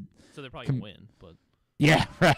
Actually, not probably. They will. Yeah. They will win. You're going to go ahead and throw your money on the Braves. Look, man, I get it. We're all going to be dealing with this right up until the game starts. It sucks. It's not fun. It's brutal, but it's the way things go. Today's show, by the way, is also brought to you by County Sports Zone. CountySports.zone is the website. Every score, every team, every sport, private, public, every portion of the state. They've got you covered. CountySports.zone. It's proudly sponsored by your local Toyota dealer and buyatoyota.com. CountySports.zone for everything you need to know about high school sports. Presuming that the Orioles and Royals are going to play a little bit earlier on, we had the opportunity to catch up with someone who knows these teams very well. He is Jerermy Guthrie, and he's with us now here on GCR. Well, as we get ready for Game 1 between the Orioles and Royals this afternoon here in Baltimore, there is no one better to talk to about these two organizations than our next guest, of course, a man who spent time pitching for both teams. He continues to occasionally do some work as a broadcaster for the Kansas City Royals, one of the truly good guys we ever got to know here in Baltimore. He is Mr. J. Guts himself, Jerermy Guthrie, and he is with us here on GCR. Jerermy, it's Glenn in Baltimore. It's always great to catch up. Thank you for taking the time for us. And what a great time to be taking this time to talk. Baltimore Orioles back in the playoffs as they are getting so accustomed to becoming in October baseball. So it's been fantastic. Yeah, you know a thing or two about Royals in the playoffs too, man. Like I feel like in Baltimore we're still not over anything here. Like we're still 10 years removed. We're like, man, we owe the Royals one. Like we owe it to the Kansas City Royals for how things went a decade ago. I got 2 text messages last night from very good friends, Chris Schrar over there at the Helping Up Mission. Love Chris. Which is one of the most fantastic. Yeah, Chris texted me, we owe you guys big time. Happy that you made it, but we owe you guys big time. And Chris is a great friend. So, yeah, I know the O's fans are passionate, and they want their World Series run, and deservedly so. Chris, so we'll see what happens here. Chris and I work on a huge fundraiser together every year, so it's a place that means a lot, and I know how much it meant to you and Chris Davis and Brian Roberts and a lot of guys here in Baltimore over the years. So I truly do appreciate it because it is a special, special place, man, that does incredible work. Jerermy, I guess let's go to the Royals side because I know you do a little bit more with them during the course of the year. The Orioles were expected to be here this year. The Royals, not necessarily. The thought was maybe it would take a little bit longer. I know they made some shrewd moves in the offseason. What all happened to allow it to be accelerated for the Royals to be in the playoffs this season? A few things. I think number one, great leadership. J.J. Piccolo has stepped in a tough situation where longtime GM Dayton Moore, was let go. J.J. stepped in and made a lot of moves, and it was really unclear as to how those would all play out. But I think the biggest thing that they did this year was, they got their manager last year. Q is a fantastic leader. Q in the clubhouse is an incredible manager, very even-keeled, and so through the ups and downs. And last year there was 106 downs, and so he was very, very positive with the guys. He maintained focus on a process. And now you bring that into the next 2024. You add a couple of early free agent signings, a Michael Wacha, a Seth Lugo, who I think in many ways went under the radar for a lot of teams. Mm-hmm. And all of a sudden you've solidified the weakest part of that team, which really was the starting rotation. Last year it just was abysmal in so many ways. Brady Singer had a down year. And everyone around them did not pitch to the best of their abilities. So they addressed with veteran leadership, guys that they believed in and thought have the weapons to be successful over the course of the season. And those 2 moves, honestly, were the most important and impactful that they made. You throw in a few veteran hitters like a Hunter Renfroe and mix and match Adam Frazier and Garrett Hampson, and all of a sudden you have a team that's scrappy, that can keep you in the ball games from the starting rotation. And that's by far the biggest change for the Kansas City Royals is a belief in the process, put in 2 solid starters, and now you got something cooking. And you're right. I don't think anyone in this country believed the Royals would be competing for a playoff spot outside of the Royals organization. And it's a credit to them the way they approached it this offseason. Obviously, on top of everybody that you just talked about, the mainstay is Bobby Witt Jr., who has become one of the truly special stars in this game. And I think during the next couple of days, there's going to be a lot of talk about the Orioles having that number 1 pick and choosing Adley Rutschman instead of Bobby Witt. And here we see these 2 guys now squaring off years later. But what is it about Bobby Witt? Like, we know he's a great baseball player. Why is he such a special baseball player? How has he elevated himself to being one of the top 5 players in the game, Jerermy? Witt's probably a factor in the whole thing too, huh? Yeah. MVP candidate. I think Orioles fans should never second guess the player they got. I actually live about 20 miles up the road from where Adley Rutschman went to high school. And I've watched him play, and I'm a big fan of him. And so certainly there may be those comparisons, and deservedly so, but both teams got fantastic cornerstones for their organizations. Bobby Witt Jr., number one, is a gamer. The guy eats, sleeps, and drinks baseball, but in a really, really kind of mature way. Like he's kind of bought into that whole process I talked about with Matt Cottrell, the manager. All he cares about are his processes. Is he putting in the work? Is he preparing himself? He believes the outcomes will always follow, and when they don't day to day, he trusts him. He keeps going. He's even keeled. He goes 5 for 5, hit 2 home runs. He's never going to get too excited, too over the top, animated. He goes 0 for 20. He's going to stay even keeled. And so number one is he's a super gamer, like just loves the game of baseball, and he's so thoughtful about it. He's uber athletic, as you well know, with his speed and the power that we saw. And all of a sudden he jumps into the home run derby, and everyone's thinking, who's this speedster shortstop that's going to play now in the home run derby? And, he challenges and almost wins the derby against Teoscar Hernandez. So he is elitely skilled, has a great approach, extremely humble. He's one of those guys that signs autographs every single day for kids and adults for that matter. He just loves fans, loves baseball. And every single day I think he's living his best life. And because of that, he just goes out there and his talent just reigns supreme on most given nights. We'd be okay if he was living a slightly less great life over the course of the next couple of days here in Baltimore. Jerermy Guthrie is with us on GCR as we get ready for Orioles-Royals.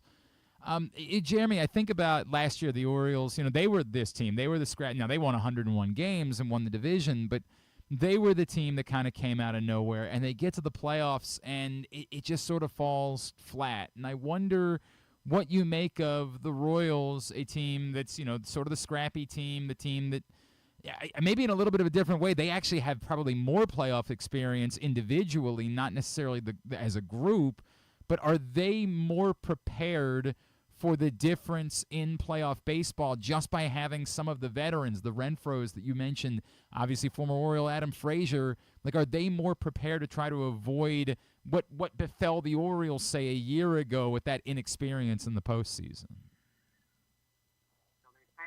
Is bliss. And so in some ways, the ignorance could help. And you said there is that veteran leadership sprinkled in that does have experience, but largely you have Salvador Perez, Hunter Renfroe, Adam Frazier are some of the very few guys, Michael Wacha, that even have playoff experience under their belt. So I think honestly, it's going to depend on how this thing starts. If the Royals get off to a good start, if the Orioles get off to a good start, I think that's a really good indicator for either of those teams. And the way that they both kind of, I hesitate to say the way sputtered, but neither of them were playing their best baseball in September. Yep. And I think that to a man, both would admit that. And so I think that can go both directions. What I know about playoff baseball and my very, very small experiences, we went in there with zero experience in 2014 and all of a sudden rattled off 8 straight wins. Yep. It just depends that first step. How do you get off out of the gates? And once you're there, it feels like any other baseball game. I do believe that. I mean, granted, Oriole Park at Camden Yards is going to be getting the loudest chants. I think that was the loudest park we played in 2014 during the run we had. It's just so loud, and the O chants. It's going to be louder that way, but in reality, the game doesn't change. And so if the players can settle in, get that first at-bat under their belts, I think it becomes just like any other game. And so it's going to depend on momentum. Both teams, I think, lack it, and so someone's going to have to seize it. And whichever one does first, I think in the short series, I really believe has the best chance to win the game. And that's obvious, right? If you only have to win 2 games, whoever wins the first is probably has a good chance to win the series. But I just think the way they're both coming in, kind of feeling for each other and trying to figure out where they're at, that first game is going to tell you most of what you need to know about how the teams are going to respond. And I think you can probably throw experience out the window because it's just them getting in the playoffs now and taking that kind of load off their shoulders and see if they can relax and just take better at bats, make the big pitches late in the game and do what they can do. And I'm talking specifically about the Royals, but I know it's the same recipe for the Orioles as well. It's interesting too, Jeremy, because I know that obviously 2015 didn't go the way personally that you wanted it to go, right? But you were around that group, and I wonder how much the disappointment of 2014, and sure, it's a lot different losing Game 7 of a World Series than it is to not even win a playoff game like the Orioles did a year ago. But the disappointment, how much does that fuel you, and how much do you think that has fueled the Orioles this season going into this playoffs, like, hey, we need to rewrite the story of what happened to us a year ago? I think that's a good rhetoric from the outside. But if you put that kind of pressure on yourself as a player or as a coach, that you have to rectify what happened last year, that's a tough place to come from. I think if you have that kind of attitude, you put yourself at risk of too much pressure or worse yet, not focused on your task at hand. Your task at hand is to play your best baseball game today, and it doesn't matter what happened last October. And that goes for the Orioles specifically, but for the Royals in their own unique way as well. So if you're reflecting back, I can say 100% the 2015 Royals team was not driven by disappointment or anything like that. We were driven, I think mostly, we did want to prove to others and to ourselves that it wasn't a fluke, but it just involved a day-to-day process. And so we didn't look back and be like, we got to get back there again. We got to do this. We just played our best every single day. And I think for the Orioles and the Royals, that is the much better approach than trying to rectify a tough series last year. The one thing that jumps out at me about this matchup, I would think that the Royals have a bit more confidence in their bullpen than the Orioles do right now. It has been an adventure in Baltimore this season, Jeremy. They tried the Craig Kimbrell experiment. That didn't work out. Sir Anthony Dominguez, they've attempted to him close. We talk a lot about how everything changes in the playoffs, right? And it's all about your bullpen. I wonder what it does to a team when you go into the playoffs and you don't have that confidence in your bullpen. Do you still say, hey, look, we're going to sink or swim with them? If our starter gets in trouble, we got to go get him. This is the playoffs. Or do you maybe have to give like a greater leash? I know it's Corbin Burnes that we're talking about because there are so many question marks about your bullpen. A valid question. The trend has certainly been over the last decade that you just want to get into your bullpen as quickly as possible because you got the big arms down there, the 100-mile-an-hour fastballs and the 96-mile-an-hour cutters and 90-mile-an-hour sliders. You want to get there as soon as you can. But I think, as you say, for the Orioles, that hasn't been a strength. For the Royals, it's certainly been their weak spot as well. And so I do believe that both of these managers are likely to lean on their starters. I'm not going to say they're going to over-lean on them. Right. I mean, they're not going to run them up to 120 pitches like we saw, a Smoltz or a Glavine back in the 90-91 World Series type era. But I do think the leash will be much longer. I think the trigger is to go grab a guy at 70 pitches because you've got two men on and you're trailing 2-1. Maybe that's less what they do, Cotrero and Hyde, in these circumstances, because there isn't that confidence. And each team probably has 1 to 3 guys. I can think of the Royals. They've got 4 guys right now that they'll really lean on. And the other 3, they're trying to protect them as much as they can. And so if you go and get a guy in the 4th, 5th inning, just because your starter is not being as efficient or maybe has a little trouble, not only that game are you running the risk that you can't get through that one, but now you're setting yourself up for a tough following day as well. The next game's going to be tough if you use your best guys. Yeah, there's no doubt about it.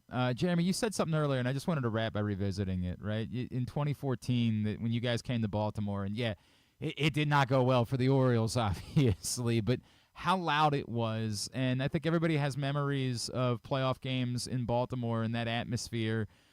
Unfortunately, we were never able to have you experience a playoff game when you were an Oriole, but was it really that unique, that different than other places for you? Electric. I mean, I thought it was fantastic.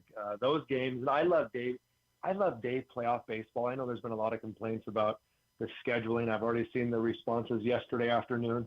But day playoff baseball game takes me back to my childhood. I can think of Darryl Strawberry hitting home runs at Shea Stadium in the middle of the day with the weird, awkward shadows at 4 p.m. that are descending on the field.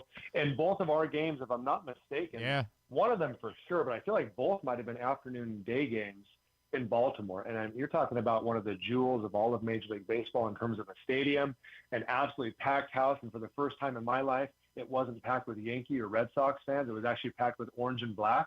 And granted, I wasn't on the orange and black, but I respect an electric atmosphere as much as anybody. I get emotional when I think of electric and crazy atmospheres, whether they're for me or against me.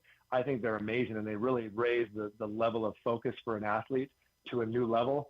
So that experience, honestly, was as good as any. Granted, we only played 3 series. We went to Anaheim.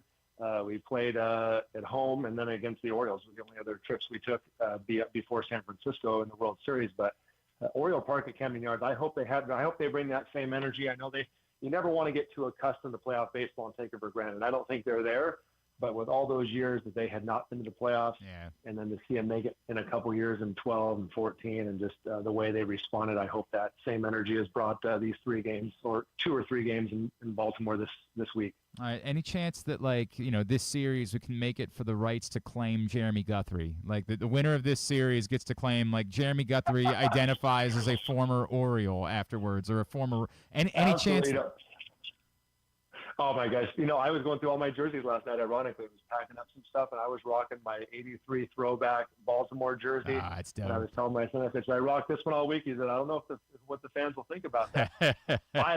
We love our time in Baltimore. My son was born in Baltimore, my youngest boy, that is, and we love it. I know that, a T-shirt changed a lot of attitudes, and I really had no mal intent, but looking back, I can understand it. But it feels like that took 5 amazing years of my life and kind of I wouldn't say flushed them, but it kind of muddied the water on what for me was the most important part of my career, which was those first 5 years in Baltimore, and learned so much and had so many great experiences. Admittedly, part of this is because I got the chance to know you and I know what type of human you are, but I have fought with so many Orioles fans over the years about this topic, Jerermy, and how much it infuriates me because you were such a standout, not only person, but a player during a time where, obviously it was tough baseball, and I hope that Orioles fans still give you the appropriate amount of love and don't care about the fact that you wore a T-shirt when you were playing for the other team, which is just the way that things go.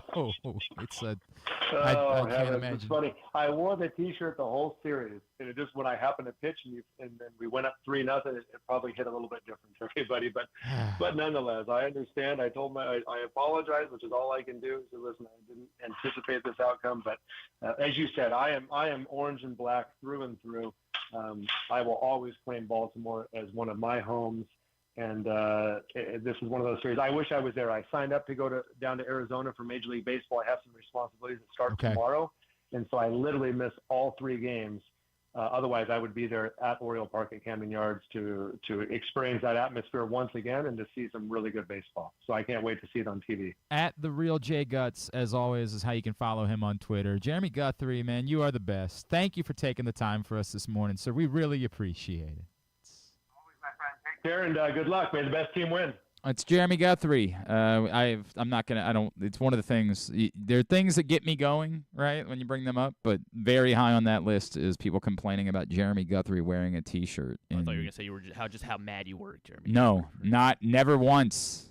Hate the Royals because, I remember how deflating that feeling was in 2014 when we all genuinely believed that Orioles team could win the World Series. I don't hate the Royals. That's unfair. But, I do remember that I think back to 2014, I'm like, oh, God, that sucked.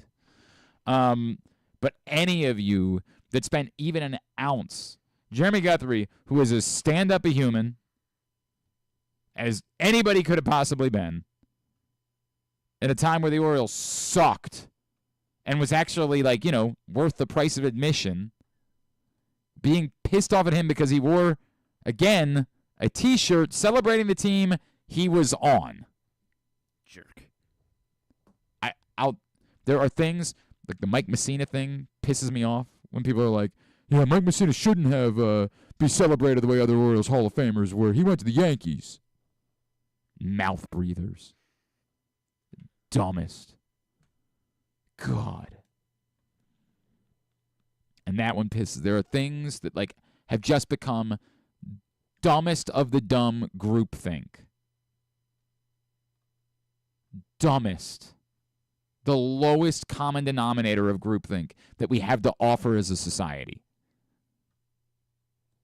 Get out of here with that. So yeah, that's how I feel about the topic. Appreciate Jerermy Guthrie taking the time for us. I hate that we had to revisit that. I hate that. I hate that still 10 years later, that's a thing that exists for Jerermy Guthrie, is that he still feels negativity from Orioles fans because he wore a T-shirt that was a clever turn of a phrase from a rap song that was popular at the moment. And somehow we are so Napoleonic what was that the phrase? Remember, it was these hoes ain't loyal. Oh. And the T-shirt was these O's ain't royal. Yes. which was cute and clever and quirky. And if it was we would have done something like that. But for some reason, we were mad at Jerermy. My God. We suck sometimes, man. We suck. Yeah, hate Kevin Millar. Hate Aubrey Huff. You're looking for a player that played for the team that you want to hate? I don't even hate Kevin Millar. That was inexcusable that while he was employed by the Orioles, he was doing Red Sox rally videos. Flatly inexcusable. And I think he's okay. I think he wants his legacy to be in Boston. I think he's okay with the fact that Orioles fans might hate him. All right. Done with that. I don't want to do it anymore. I don't want to keep going. It's not what I want to talk about today. Getting ready for game 1 of a playoff series. I hate that that's still something that we have to revisit. God. All right. Let's wash the taste out of our mouth. Let's do that. Today's show also brought to you by Project Game Day. It returns this Sunday. Immediately following Baltimore-Cincinnati, come hang out with us. PressBoxOnline.com/game day. Myself, Rita, Femi Ayambadejo, KZ, Stecca, Josh Charles, the whole crew. We'll be hanging out with you, hopefully talking about the Orioles getting over 500 for the first time this season and their first division game of the year. It's all brought to you by Easy Pass, HelpMyGamblingProblem.org, BetYard AI, the Green Turtle Bet Park Sportsbooks in Towson and Canton, and the Maryland 5-Star. And with that in mind, we are only a couple of weeks away from the beginning of the Maryland 5-Star. And joining us now here on GCR, this man is the course builder for the Maryland 5-Star up at Fair Hill. He is Tyson Rementer, and he is with us here on the program. Tyson, it's Glenn in Baltimore. It's great to chat with you. Thank you so much for taking a couple of minutes for us. What's going on, Glenn? How are you? Everything. Thanks for having me. Hey, it's great to chat with you, dude. I got to ask the question that I'm sure you get every time you do an interview. How does someone get into becoming a course builder for these types of equestrian events? Like, how does that become the path for you that you have become like the go-to guy in this business? Well, I'll tell you, there's a lot of types of carpentry that you can get involved in out there, but there are very few types of carpentry where 400 girls in tight pants will come to your work every weekend. Now you know what? Now when you put it like that, how does someone get started? Now this is a job for me right here. Right. My wife hates when I say that. Yeah, my wife actually, believe it or not, is an equestrian. So get out of here. Yeah, legitimately. So in all actuality, yeah, I started out riding and competing. I grew up in southern New Jersey, and there's a lot of Western riding down there. My parents were involved in Western riding and Western horse sports. And so we had horses growing up. I rode around, and in college, I discovered eventing. I did a bit of competing myself, but it turned out I was a little better at building the jumps than jumping over them. And so I transitioned from a riding career to a full-time course building career. So this is the immediate follow-up that I have. What kind of psychopath are you? Because I was out there at Fair Hill last year for the event, and my friend John Maroon took me. He threw me in a cart. He said, "Dude, you got to see, like, before the event starts, and you need to see up close and personal how crazy this is." And he took me by a couple of these jumps, and holy hell, these are nuts.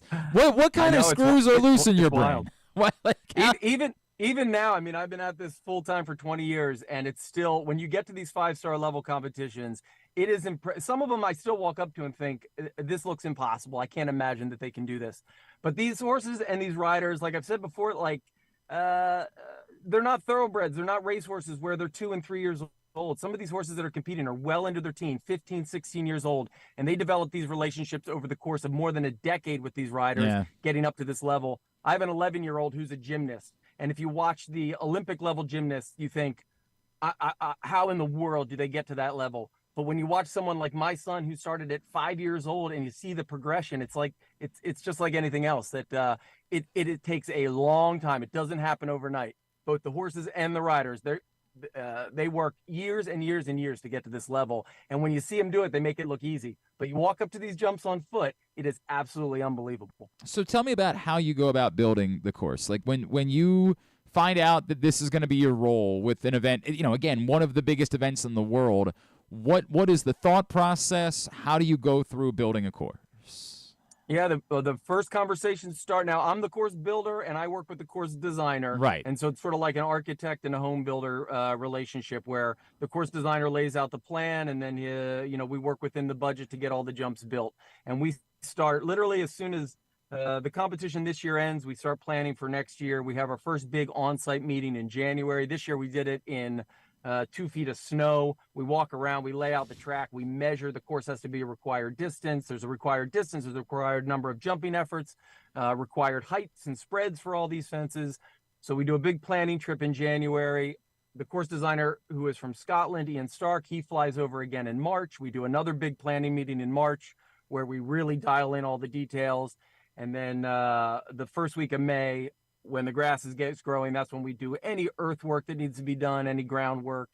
We start with that so that the sod can be good and established by the fall. And then I'll do 2 or 3 other big construction visits in the summer where we'll do the rest of the building, and the course designer will come and he sort of previews all the work as it's getting done. And then this last trip, which we just completed last week, we're setting all the portable fences into place. We're setting them up to height. Okay. We're making sure all the combinations are the right distance. Like if you're jumping one fence and then another, a horse takes a 12-foot stride. So you need to make sure that it's on an appropriate distance so that the horses will meet them in the correct place and be given every opportunity to jump them safely. And then the course designer, he'll go away again, and then we start the process of decorating all these fences, flagging every one of the fences.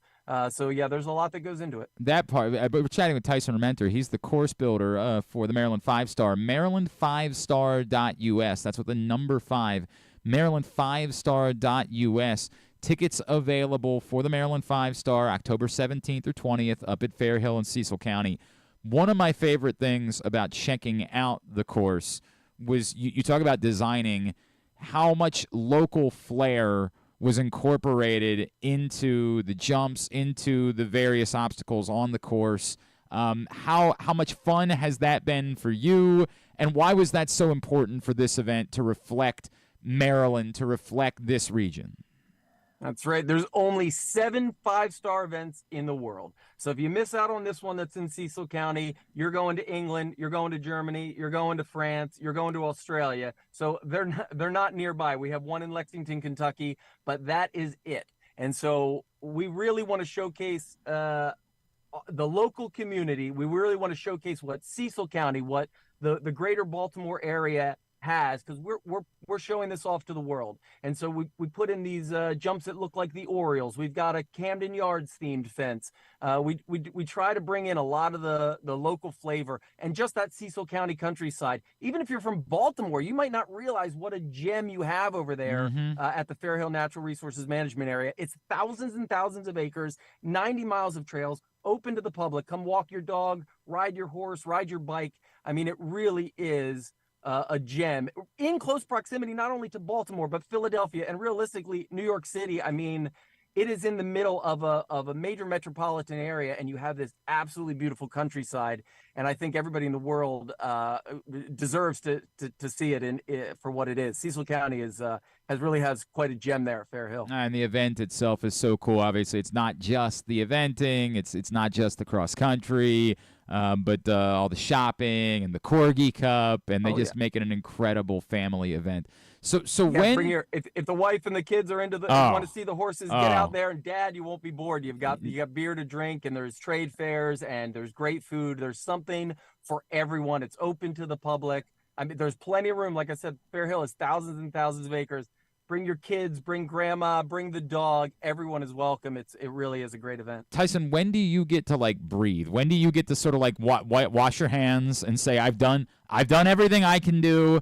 It's now up to when do you get to have a moment to have respite in this process? Yeah, well, I like to watch the last horse jump the first fence, and I know the end is near there. Yeah. It's that we're almost done, because it is a whole year long getting ready for this thing, and it's nerve-wracking even for me. I know I don't have to jump the jumps, but I'm fully invested in this whole thing. Like I said, I rode a bit when I was younger, and I know what it takes to get to this level. I know how much they're stressing out about it. I know how much thought and care the course designer, the organizers, that everybody puts into it. And so it's a great big sigh of relief when the thing is over and we can all we can all celebrate what a great event it's been.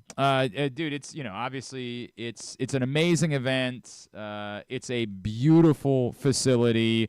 And the work that you guys do is just impeccable, man. It's really phenomenal. Thanks, Glenn. Appreciate it. Tyson, greatly appreciate taking the time for us. Looking forward to getting back up to Fair Hill myself. That was my first taste last year, and I said, boy, I will be back. This is a special event. And so, you said your wife's a bit of equestrian, so bring her by. We'll introduce you to Ian Stark, our course designer. Oh, she'd love that. Final year. Yeah, she had such a fun time up there last year. Like, she's all, that's her world, dude. Like, it's not mine, but I am happy. Yeah. Like, whatever part of it I can sort of pretend like I can soak up from her, I do. But, we will make sure that happens. That would be awesome, and I really appreciate it. Thank you, Tyson. No doubt. Thank you, Glenn. Have a good one, guys. Awesome. That's Tyson Rementer, the course builder for the Maryland 5-star, coming up. Give it a little bit of time, right? Like, it's not this weekend, but we're going to start getting you ready for it now, obviously. But 2 weekends from this weekend, Maryland5star.us is the website, October 17th through 20th. Really a special event. Encourage you to get up there and check it out. All right, when we come back in, I just got word of who Arthur Maulet's guest is going to be for tonight, so I will pass that along to you next. I think you're going to be excited. It's going to be a fun night at the Green Turtle Sportsbook in Towson. So we'll tell you about that, then we'll get a tidbit, and we'll get Tuba to wrap things up. It's Glenn Clark Radio.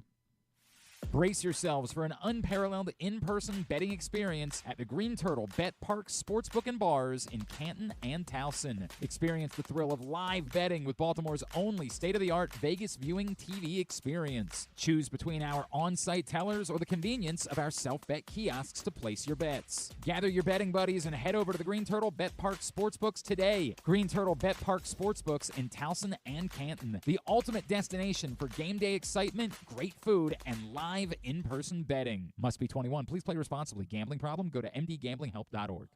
Hey Baltimore, it's number 10, Arthur Maulet, and I'm hoping you'll slot us in all season long for the Arthur Maulet Show. We will be traveling around the region all season, giving you the chance to get to know me and my teammates. There will be some football talk and a lot more. You can watch this show live on PressBox's Facebook and YouTube pages and listen every Friday night on 105.7 The Fan. Find out more at PressBoxOnline.com/Maulet. The Arthur Maulet Show, the only show in town that's a work of art. The next Arthur Maulet Show is Tuesday, October 1st at the Green Turtle in Towson. It's brought to you by Easy Pass and 1-800-GAMBLER.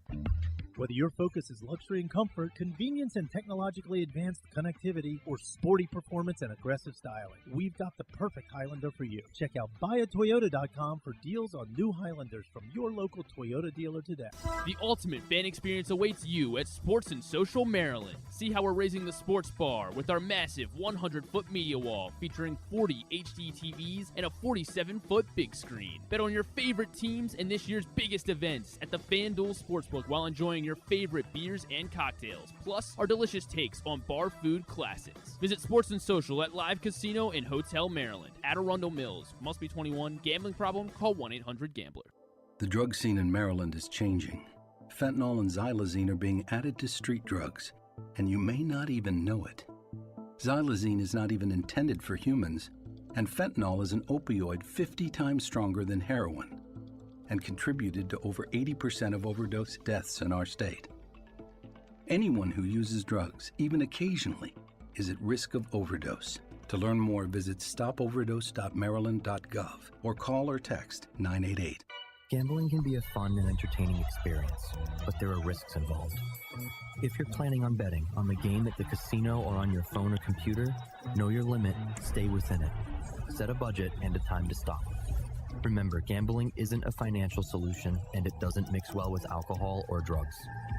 Know the risks and have a plan before you begin gambling. For free and confidential services, call 1-800-GAMBLER 24/7 or go to helpmygamblingproblem.org.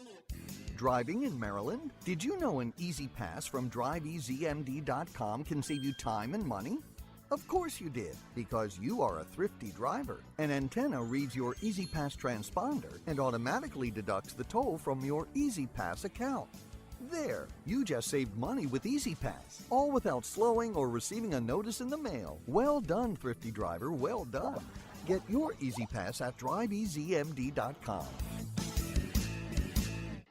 Contrary to what some people believe, I actually like this guy when he sleeps. Glenn Clark, talking sports. All right, back in here on GCR as we are winding it down for a Tuesday edition of the program. If you missed it yesterday, Stan the Fan, Ross Grimsley, Luke Jackson got together, Facebook.com/PressBoxSports. And they, of course, broke down the Orioles-Royals and everything you need to know going into the series. So as you get ready for whenever the game is going to start today, you can buy some more time by checking out Stan, Ross, and Luke. Again, click on the videos tab, Facebook.com/PressBoxSports. Go to YouTube.com/PressBoxOnline or PressBoxOnline.com/video in order to check that out. We didn't even really talk about the roster was set this morning. It's funny because we were talking about it yesterday. I forgot in the playoffs you don't have to do the 13-13 bit. You can do 12 and 14. You can do, 9 and yeah, you can't. And because they don't need the extra starting pitcher, because you only need 3 starting pitchers for the division series or the wild card series, they did indeed. We debated this yesterday. They ultimately decided they weren't going to try to turn around and have Albert Suarez available out of the bullpen on Thursday. There are a couple layers to that, right? Like in doing the math on it, you can talk about how much really would Albert Suarez be available to pull out of the bullpen on Thursday. Then you can second guess, well, if it made him completely unavailable on Thursday, then was it acceptable for him to pitch as much as he did on Sunday? I would tell you, me personally, no. That's Glenn. My opinion, if it was going to cost you the ability to bring him out of the bullpen on Thursday, then it was unacceptable. Problem, somebody had to pitch, right? Like that is, we keep doing this layer by layer. They clearly did the bullpen thing on Saturday and prioritized, Dean Kramer's the guy we got to protect. So they made the choice they made, but I would say they needed to figure out innings they could get out of somebody else that I don't trust, because if the answer is Colin Selby is available for games 1 and 2, my God, imagine if Colin Selby has to pitch in games 1 or 2. That's the problem that I have with doing the math. Colin Selby needs to throw for 5 innings on Sunday so that Albert Suarez can be available.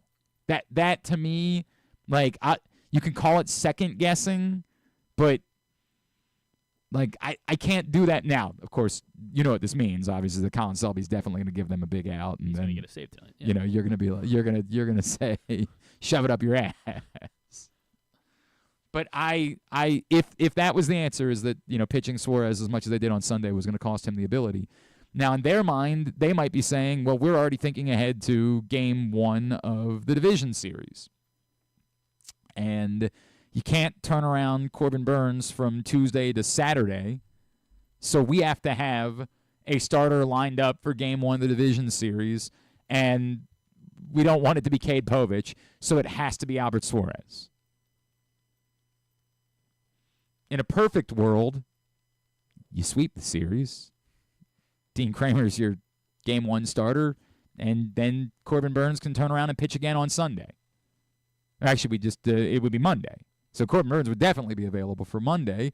And at that point, Dean Kramer would be available again from Saturday to Thursday for a game 4. But, you don't know that.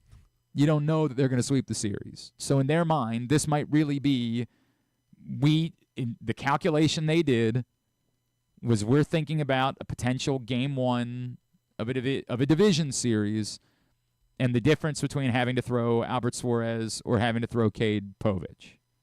And that's okay. You can say that. But you got to get there. And if going to Colin Selby is the difference in whether or not you're able to get there, it'll be something we could talk about at that point. Well, or Burns and Eflin will both go 9 innings. I hope that's the case. That's the only real Colin Selby over Matt Bowman, who, there's just no. Unbelievable. Matt Bowman didn't make the playoff roster. That's what we got. Royals did post their lineup. Oh, If yes. anyone cares. Sure. Michael Massey leading off. Okay. Then Bobby Witt. Yep. Then Vinny Pasquantino. Who's back? Yes.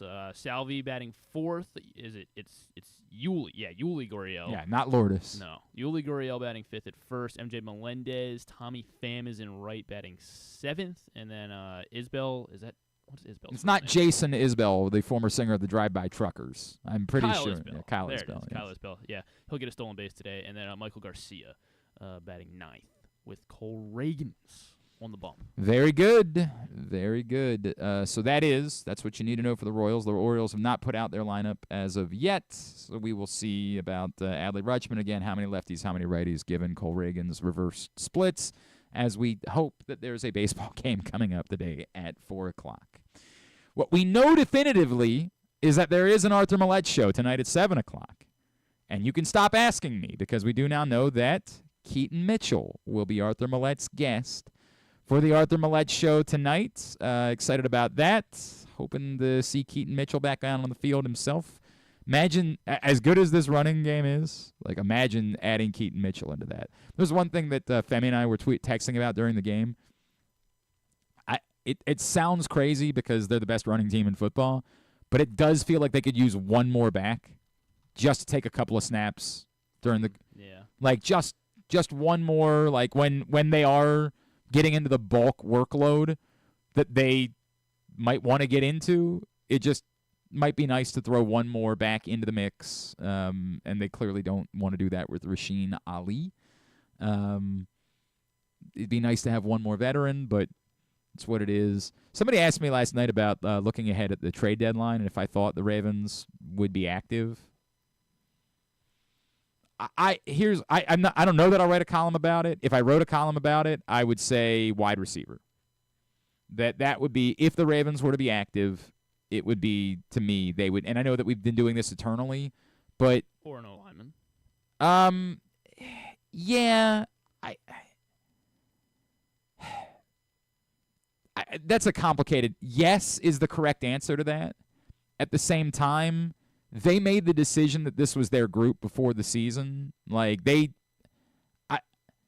this point, I think they said we knew that there was going to be growing pains here. The reason I would specifically say wide receiver is because I keep thinking about how they're one injury away from.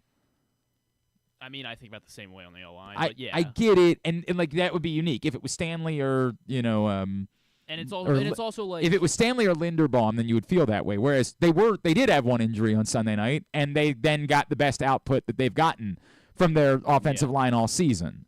So I feel a little bit differently about the one injury nature of that group. Yes, if it was Stanley or if it was Linderbaum, you might be in a place, maybe we'll start feeling that way about Roger Rosengarten, that you'd feel like, oh, boy, that's a mess. And so I'm not telling you no, I would never trade for an offensive lineman, but I do think it's a more unique situation where they made a concerted effort to move on from veterans in favor of young players. These are the guys, and I think these are the guys. Yeah, I get it. Wide receiver is more interesting to me because they won't put Tez Walker on the field. Right. They don't have young players growing into the role. And the Tez Walker factor is the most interesting. And I think a lot of us thought that could be like a under-the-radar guy that could end up being a difference maker. And to this point, not even on the field. So because of that, I would say wide receiver becomes more fascinating. That they have three. They'd say Tylan Wallace is their fourth. And that's unfair to Tylan Wallace. They surely, from a numbers perspective, they need another one to protect for, we're talking about what if there's one injury. Ask the Los Angeles Rams. Mm-hmm. It don't always stop at one injury. And I guess maybe the thing that makes me not quite as concerned, I guess, is the fact that Mark Andrews isn't going at all right now. So, yeah, but Mark Andrews isn't going out wide like that anymore. He's not. He can take a few snaps like that, and it's you could line him up there sometime. But you're not making Mark Andrews a wide receiver. Mm-hmm. That's not happening. I get it that but more him being more 12, involved yeah, could. You're if you want to say, hey, there's lots of guys you could throw the ball to. Yeah, it's why I don't think that they would be as screwed as the Rams are post the injuries they've dealt with. Justice Hill's gonna be wide receiver too. So. Right, correct. But wide receiver would be the one place where I would say, if they were to make a move, I don't think they're gonna look. This is the Ravens. If a certain cornerback came on the market, they'd always be interested. It's the Ravens we're talking about. So should they trade for Tyreek Hill just simply so the Chiefs can't? Right. I'm always going to be opposed to trading for Tyreek Hill. Always going to be opposed to that. I don't know what the Dolphins are going to do. I mean, I say it's the nice part about the trade deadline being early in the NFL is do they know definitively that Tua's not coming back? That will play into that. Do they get to a point where they find why they haven't? What is the Ryan Tannehill story, by the way? What the hell is that? Did Ryan Tannehill say, if you don't know definitively that Tua's not coming back, then I'm not going to sign here? Did they? What they went outside of the organization for a quarterback and went with Tyler Huntley over Ryan Tannehill. What is the deal there? It's so interesting to me what the story is. And the only thing I can come up with is Ryan Tannehill said, I'm not going somewhere where I'm not definitively the starter for the rest of the season. That's the only thing I can come up with. Or he just doesn't want to play. Yeah, or he doesn't want to play. He just has no interest. Yeah. Oh, that's besides the point. Saying Tannehill's asking price goes up about $500,000 every time the Dolphins attempt to pass. I mean, how? How can you think? How could you have possibly thought that Tyler Huntley could be the answer? Who's running the Miami Dolphins? A Ravens fan? Well, I mean, would even Ravens fans? No, a certain percentage. There's a certain percentage who was like, what about, the same group was just like, dude, Tyler Huntley's got to come back. Why? Why did he need to come back? Man, I wanted him to do something yesterday, but it was man. Dude, he's not an NFL quarterback. He's fine as long as he doesn't have to play. I feel like you're trashing the guy, and I hate that because he's a good guy, and his story's neat, but you have to be able to make certain throws to play in the NFL. And Tyler Huntley has never shown us the ability to be ewable to make those throws. Never. The Dolphins, it's simple. They just need either Tua comes back in 2 weeks, or they're tanking for Milroe or Ewers or whoever. Well, but that's more complicated, too, because there's still a bunch of money with Tua. A ton. Well, he's going to be, in that case, is he medically retired, I guess? That's the question. You can say either he comes back in 2 weeks. There could be a third scenario where he sits out the rest of the year, but he's not retired.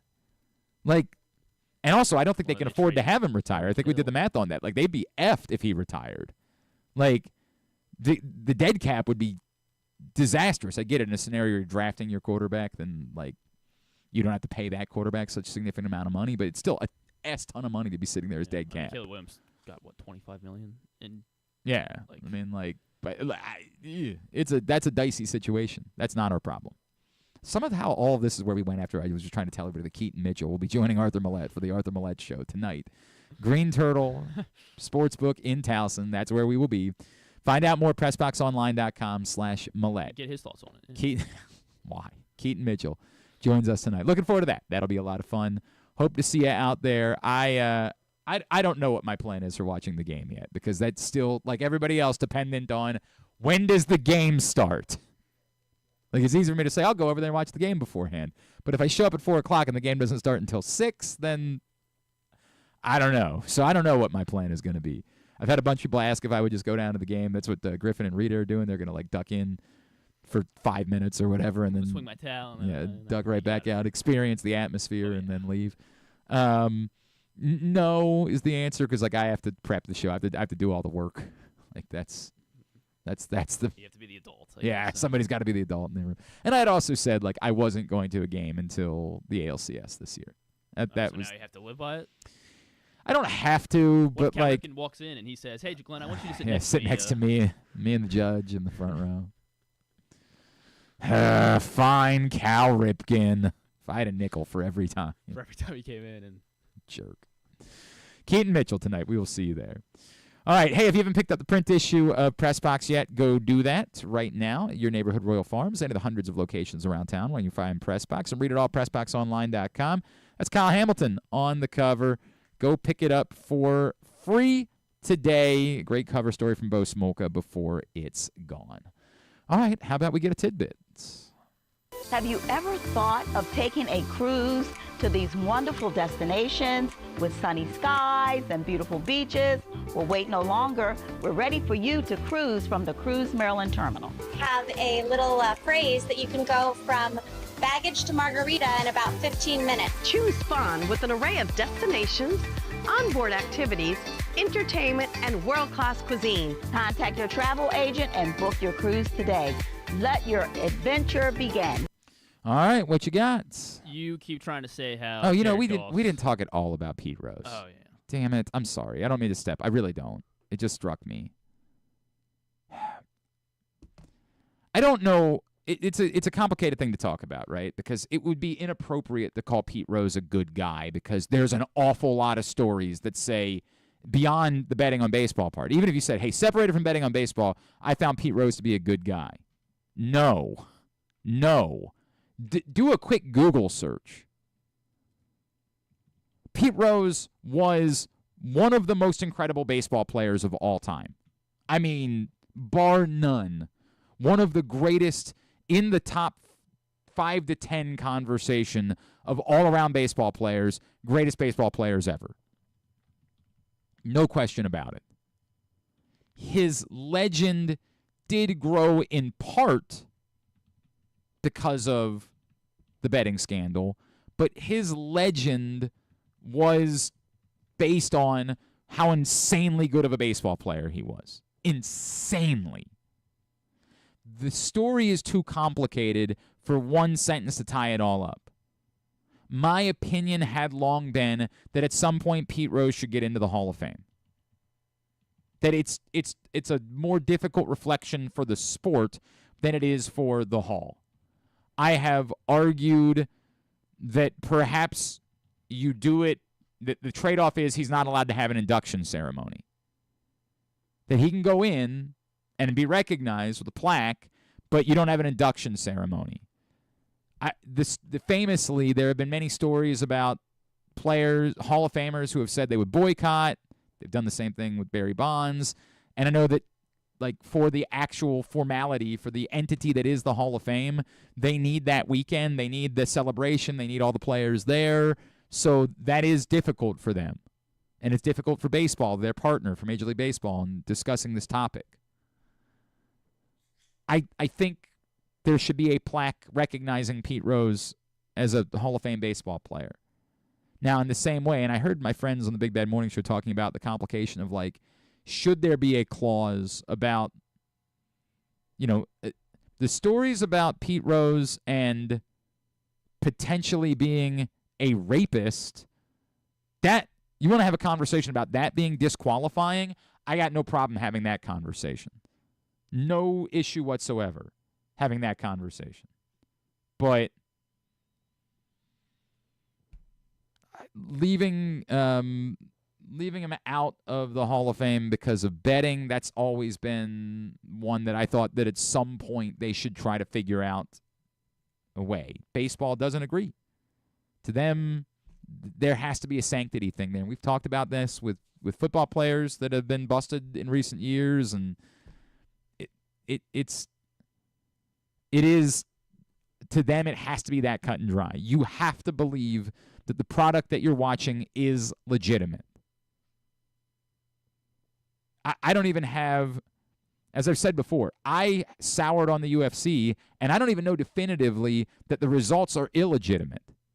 It's just that even going down the road of hinting at the possibility that everything that goes on here isn't fully on the up and up of competition is enough for me that I can't be involved. That's why, to baseball, it has to be lifetime ban so that every player everywhere knows. And if we can do it to Pete Rose, we sure as hell will do it to you. And I get that. I have my stance on that has softened as the years have gone on. Like, there was a time where I said, this is embarrassing. I I don't know that I still feel that way. It's a complicated conversation for me. Like I do get that, like, there has to be legitimacy in anything that someone does that presents the possibility for people to question the legitimacy of the product. I can get why they want to come down hard. It's a difficult conversation to have, man. I'm sure there are people that have a lot of very pleasant things to say, and you certainly don't want to speak ill will of someone in their passing. But it's extraordinarily complicated. I mean, it's extraordinarily complicated.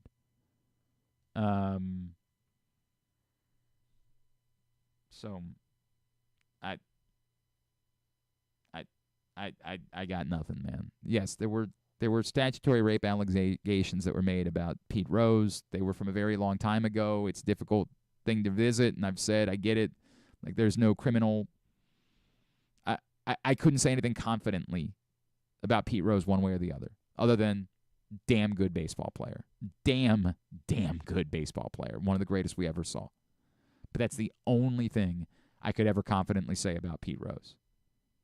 So, you hate that's what I've got for a legend in a sport that passes away, but that's what I've got. There's an awful lot there, and people are complicated. And I don't know the answers, and I don't know I know people that knew Pete Rose and who like Pete Rose. People are complicated. There might be multiple stories about someone. Someone can be, not everything is, black and white. There's a lot of nuance involved. But the ultimate question that people have is, will there ever be a day where Pete Rose gets into the Hall of Fame? I don't think there will be. I think some people believe, well, now that he's dead, he can't be there. They'll at least honor him posthumously. I don't know, man. I don't know. I really do think the sanctity of the legitimacy of baseball, which, again, you can snicker at and say, yeah, you seen the umpires? Like, I understand, but this particular one is one that they've just decided we're not crossing that. And I don't think that's going to change simply because Pete Rose passed away. I don't think that sentiment from the people that are involved is going to end. So that's where I'm at. A legendary baseball figure for sure. All right, I'm sorry. I didn't mean to step all over that. I know it's not I just realized we hadn't talked about Pete Rose the entire day. Yep. Should have covered it. No question. You keep trying to downplay Jared Goff's game. You did, in fact, become the first player to record a game without an incompletion, throwing at least 10 passes, 18 for 18 for Jared Goff. Also, first quarterback in Monday Night Football history to record a receiving touchdown in a game. So Jared Goff just kept breaking records. He also he recorded the most yards in a game with 0 incompletions, with 292 passing yards. Second on that list would you have to go back to 1939, along with you'd have to find Frank Filchak. Ah, Frankie, baby. He took on the Brooklyn Dodgers and had 179 passing yards without incompletion. Sure, the legendary Brooklyn Dodgers. I believe it was Roy Campanella. That who did it, he is? Yeah. Pete Beathard in 1966, Arnie Herber in 1945 also they each had 141 yards without an incompletion in a game. But yeah, so Jared Goff, an illustrious list for Jared Goff. The Tigers are obviously going to be in the postseason. They become the first MLB team to ever make the playoffs. By the way, yesterday was so weird for watching baseball. It does sound weird. The Tigers are not the first team to ever make the playoffs. Yeah, thank you. That is a weird way of saying that.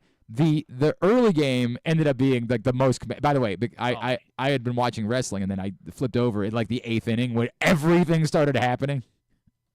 So it's a high, it's this high, right? Like you're like, wow, this is. I remember there was a Yankees-Mariners game 163 years ago. I couldn't tell you what year it was, but the intensity of that, and when the wild card thing was a 1-game deal, like there is this intensity to it that like it's hard to explain. And boy, did you feel that in the 8th and 9th inning. And then if you watch the second game, you went from Game 7 of the World Series to spring training game 2. Like when you're playing against Dade Community College. And that was the poor Diamondbacks who, like, this was always going to be the case. Like, whoever won Game 1 was just not going to give an S in Game 2. That's just the way that it was going to go. They were not going to care. And you can't make them care, and it's not unfair to the Diamondbacks. All they need to do is win one more game during the course of the season, and no problem. But, like, that they just had to sit there and, like, hope and wait, and apparently they were all gathered together watching the game in the clubhouse. Like, that's what they had to watch. Like, it was just the meme, the stick poke, do something. Come on, do something. Nothing. And who can blame the Mets? Like, why would you care? Like, it doesn't affect your reality whatsoever. In fact, I think it might have been better that they lost because then they didn't have to go to San Diego. Is that what it was? That sounds right. If they had won, they go to San Diego, right? Because they would be the 5 seed. Yeah, if they had won, they were the 5 seed. So they'd be going to San Diego, which one is now a cross-country overnight flight. And I think we all fear the Padres a little bit more than we fear the Brewers.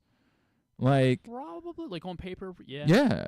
So why in the world would – and I'm not saying that was the reason. I don't think it would have mattered if it had been the other way around. I just think once they had clinched, they were not – they were going through the motions. So real quick on the Tigers, they had so most good teams you would think have a player that has 150 hits, right, in a season. Tigers didn't have any. No player recorded 75 RBI. No player hit 25 home runs. No one stole 25 bases. First team in MLB history to make the playoffs without a single player reaching any of those marks in the 162-game season. So, the Tigers are just a crazy anomaly. Everything in Detroit is an anomaly. Yeah. Everything. The Mets entered yesterday. They were 0-47 when trailing by three runs in the 8th inning or later. Of course, until yesterday. I mean, not a lot of teams come back from 3-run deficits. Yeah. Of course, not a lot of teams come back, take a 3-run lead, blow it, and then win the game either. Just insane, man. They lost Sarah Lang had it, 77 straight games in the 8th inning, trailing by 3 or more. So that was their first win. I would love to know how many teams in baseball history have had that unique scenario play out. Blow a 3-run rally from 3 down in the 8th inning or later, blow that 3-run lead, and win the game anyway. I would love to know if that's ever happened before. I mean, I'm sure it has, but like it can't be something that happens frequently. I'm slowly finding like stats, just season-long stats. So MLB PR had this one yesterday. MLB had its most stolen bases in 109 years this season. Well, yeah, I mean 3,617 stolen bases. But that's like such a wink, nudge, nudge thing, man. Like that's the. I mean, they didn't do it last year. I don't remember who did we talk to about this with the Shohei Ohtani. Like, how do we talk about it like adults? Spielberg's? No. Might have been Spielberg's. Yeah. Like I know what he's saying. Like, hey, well, we can do this with anything, and to some extent, we can. It also provides us the ability to, like, it does matter if you want it. Like, it does matter that Babe Ruth hit so many home runs in fewer games than other guys did, and it does speak to their greatness. The point that he's trying to make is in 20 years we'll have forgotten about how the rules changed, but we know how dramatically the rule is. Like, this is not a.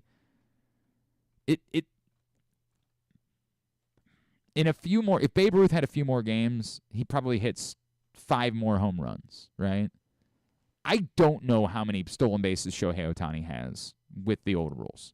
I have no idea what the context would be. I think it's also like, I think it does matter the fact that he's like a Dodger now too. Like the Angel, I think there's it definitely matters. Pressure, it obviously matters that he's not pitching too, of course, right? Yeah. Like all of these things matter, but specifically this part. Like, if the old rules were in place, would Shohei Ohtani have 40 stolen bases? Would he have 30 stolen bases? Mm-hmm. I genuinely don't know. That's all. It's not to say it's not amazing. And as we point out, everybody else is playing by the same rules, and they aren't putting up 50 stolen bases. Like, that context, no one is trying to take away from Shohei Ohtani. Just talking about stolen bases is so difficult for me because I don't know how to look at it. I just don't know what the context is. It's not to dismiss it. It's not to if at some point this leads to someone surpassing Rickey Henderson because of these rules for stolen bases in a season, which I don't think so, or surpassing Ricky Henderson for career stolen bases, they'll get to call themselves the single-season stolen base. I mean, but Enrique Bradfield gets here. But right. But if somebody asks on the flip side, who's the greatest base stealer of all time, the answer will be very simple. Ricky Henderson. It won't change if someone breaks his records with the rules changing the way that they do. Like, both things can be true. Someone can have a record, but it can also be that someone else is you could say Mark McGwire for a while was the single-season home run king. But Babe Ruth was a better home run hitter than Mark McGwire. Both things can be true. Go ahead. The other one from LBPR, average time of a 9-inning game this season, 2 hours, 36 minutes. God bless it, man. Crispest time in 40 years. That's why when Sam brought up the 3-batter thing, I was like, look, man, I hear you. But I don't think I want to get away from it either. 1984 was the last time 2 hours, 35-minute games in 1984. So, yeah. And then since it is in honor of Pete Rose, who are the top 10 hit leaders in MLB history? Okay. Wade Boggs? Wade Boggs is not in the top 10. Really? Yeah. Really? 0 for 1. Where is Wade Boggs? That's really surprising. Wade Boggs is one of the 33 with 3,000 hits, though. He's 31st. I knew that. He's 31st. I guess I don't know why I thought. I mean, he's one of the. I'm thinking of great pure hitters, but I guess Sonny last night. I know. I think it has to be like I'm not thinking about longevity the same way. All right, so let me try the more surefire ones. Ty Cobb. Yes, Ty Cobb is number 2 behind Pete Rose. Yes. Fine. Only 2 with 4,000 hits. MLB history. I want, again, because you think of Tony Gwynn as a pure hitter, you want to say Tony Gwynn, but I don't think it is. I think that's It's not Tony Gwynn. I think there are more old-timey names on this list. I think that there are... Yeah, I guess, yeah. Honus Wagner. Tony Gwynn's 21st, by the way. Okay. Honus Wagner is, in fact, in the top 10. 7th. Okay. 7th on the list. Sounds like a top 10.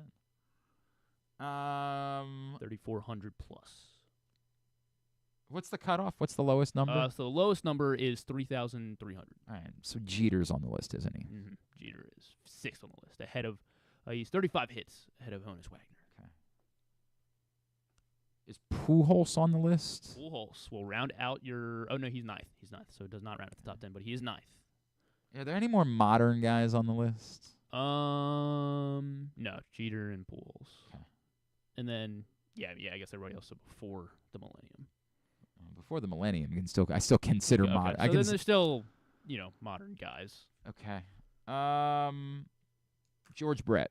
Not George Brett. He's 18th. 3,150. And so if the cutoff is Cal Ripken doesn't make the cutoff either. No, he's 15th all time. Okay. Eddie Murray. Eddie Murray's 13th.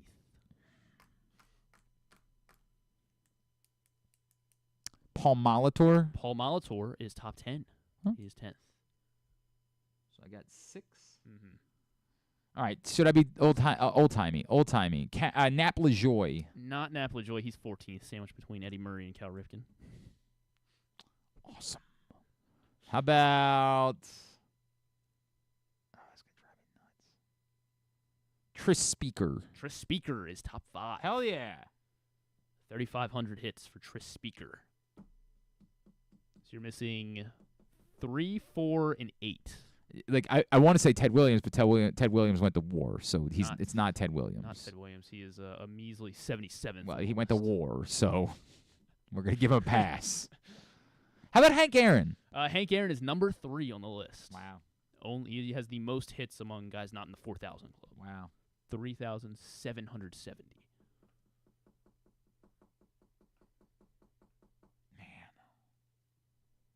Willie Mays. Willie Mays is 12th. Stan the Man. Stan the Man Musial is 4th. Okay. Behind Hank Aaron, right ahead of Tris Speaker. So I'm missing 1. You are missing number 8 on the list. Number 8 on the list. All right, help me because it's 12-24. Let's see. He was I'm trying to 60s? Yeah, 60s. 60s. And he was a 60s. No, he played across 3 decades, the 60s and the 70s. 60s and the 70s. It's not Roberto Clemente because he passed away right after he got his 3,000th hit. Yaz.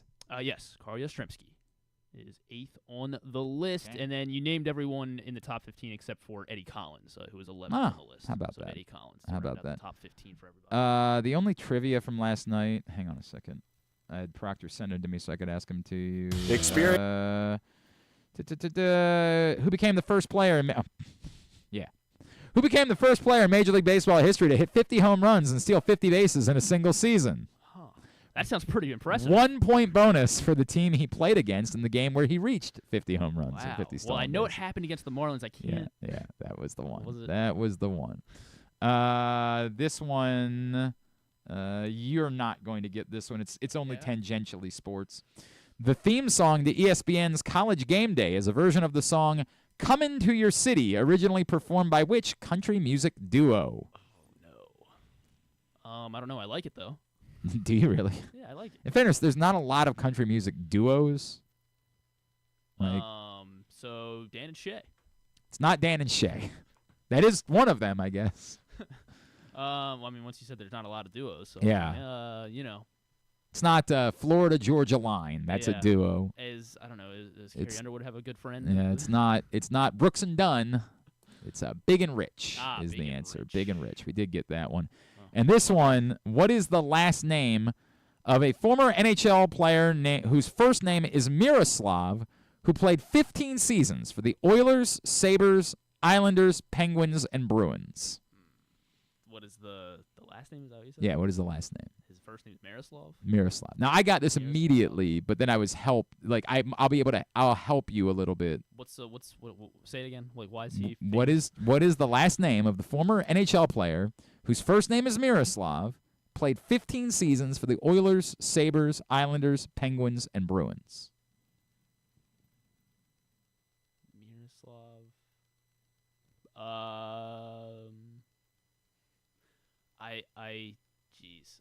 I don't know. It's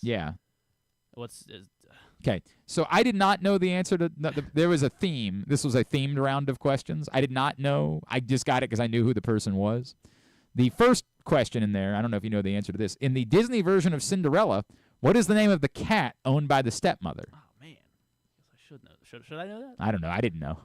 After he said it, I was like, oh yeah, that sounds familiar. I don't know.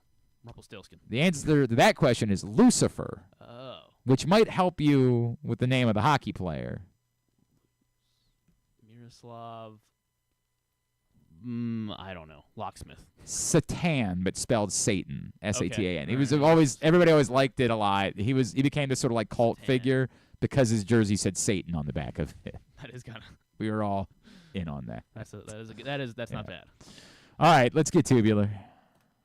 Experience the thrill of the Mars, Maryland 5-Star at Fair Hill, presented by Brown Advisory, coming October 17th to 20th. See the world's best equestrians compete in the sport of eventing, the ultimate test of horse and rider. Enjoy a weekend festival featuring local food, shopping, and fun for all. Come for the event and stay for the experience in Cecil County, home to the Chesapeake Bay waterfront, vibrant small towns, and family entertainment. Tickets on sale now at maryland5star.us.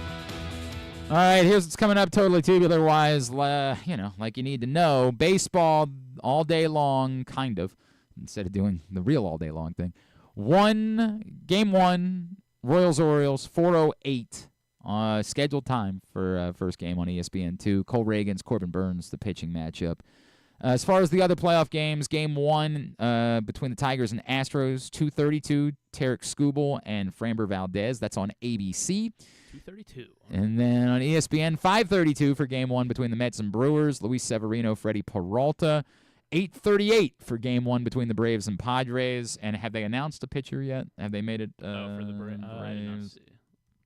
People seem to think it's going to be Ian Anderson, but they have not announced that. I'll believe people then. Michael King going for the Padres.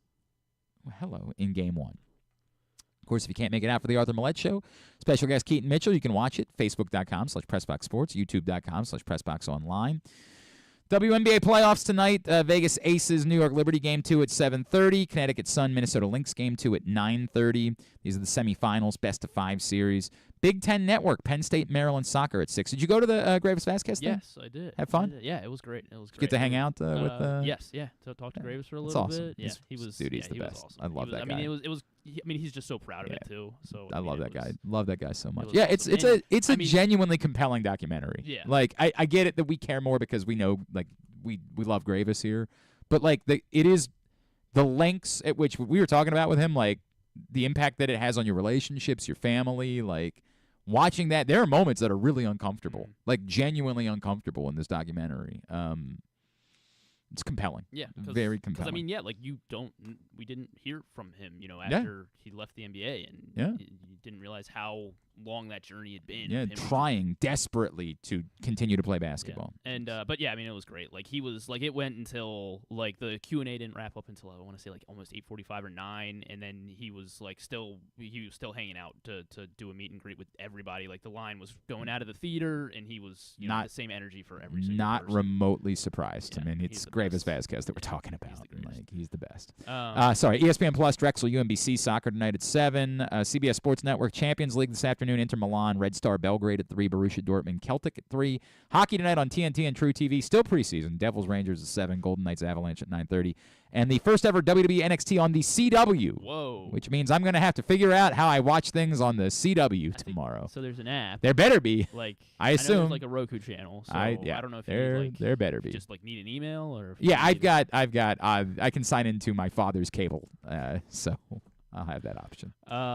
Yeah, non-sports. Let's see. New episode of the Aaron Hernandez Show on FX, and Only Murders. New episode of that as well. You say it like it's a talk show, like the Aaron Hernandez Show with special guest Gene Smart, special Shaggy, Jimmy Kimmel, will be Lady Gaga. Okay. I guess it's Joker coming out this month. I don't know when Joker's coming out. It's coming out soon, yeah. But yeah, Gaga. Okay, very good. Vice President. Right, correct. Thanks today to Jerermy Guthrie. Thanks also to Ben McDonald, to Tyson Rementer, and to Joe Serpico. We'll get it all up in the greatest hits section of the... Oh, my God. Oh, we're back to that. I mean, Mets for the Mets? Is that just they're fun. Are you just mixing it up every day? Is that the Maybe, plan? All right. Tab at GlennClarkRadio.com. Not sure. All right, we'll see where it goes. Don't commit to anything. That's smart. Tomorrow on the program, Drew will be here, but we'll also try to do some show. Chris Broussard is apparently a #1 Ravens fan now. Look, man, I don't watch those shows. I'm not going to tell him that, but like I don't. I thought that was you were like I was watching. Yeah, that's what you told me. The internet tells me that Chris Broussard, the Brew Crew, is all over the Baltimore Ravens. So we'll talk to him about that. Ruben Amaro Jr. Is going to join us. He's doing Orioles Royals for ESPN Radio, so he'll check in with us tomorrow as well, and stuff and things. Or they may have taken a turn for the positive. Oh? I don't know. We'll see. Right. It's slowly looking like Weather Channel saying it may clear up. That would be good news. Radar says it looks like it may get clear. It may be more clear than we had thought 2 hours ago. All right. I hope that's the first case. Pitch. But first pitch is important. 5:30 is also really important. They're not going to start the game if 5:30 is at risk. Thanks to everybody at PressBox, all of our great sponsors and partners. Maryland 5-Star, Live Casino and Hotel, Cruise Maryland, Ocean City, Easy Pass, Royal Farms, Green Turtle, Bet Park Sportsbooks in Towson and Canton, HelpMyGamblingProblem.org, the Costas Inn, MSAA, Maritime Magic, the CIAA Tournament, Baltimore Orioles, your local Toyota dealer, buyatoyota.com. Thanks to Griffin at Griffin_Bass. Follow us, Twitter, Instagram, and TikTok at Glenn Clark Radio. Have a great Tuesday evening. Go Birds! And we'll see you tonight at the Green Turtle in Towson for the Arthur Maulet Show. Duke sucks.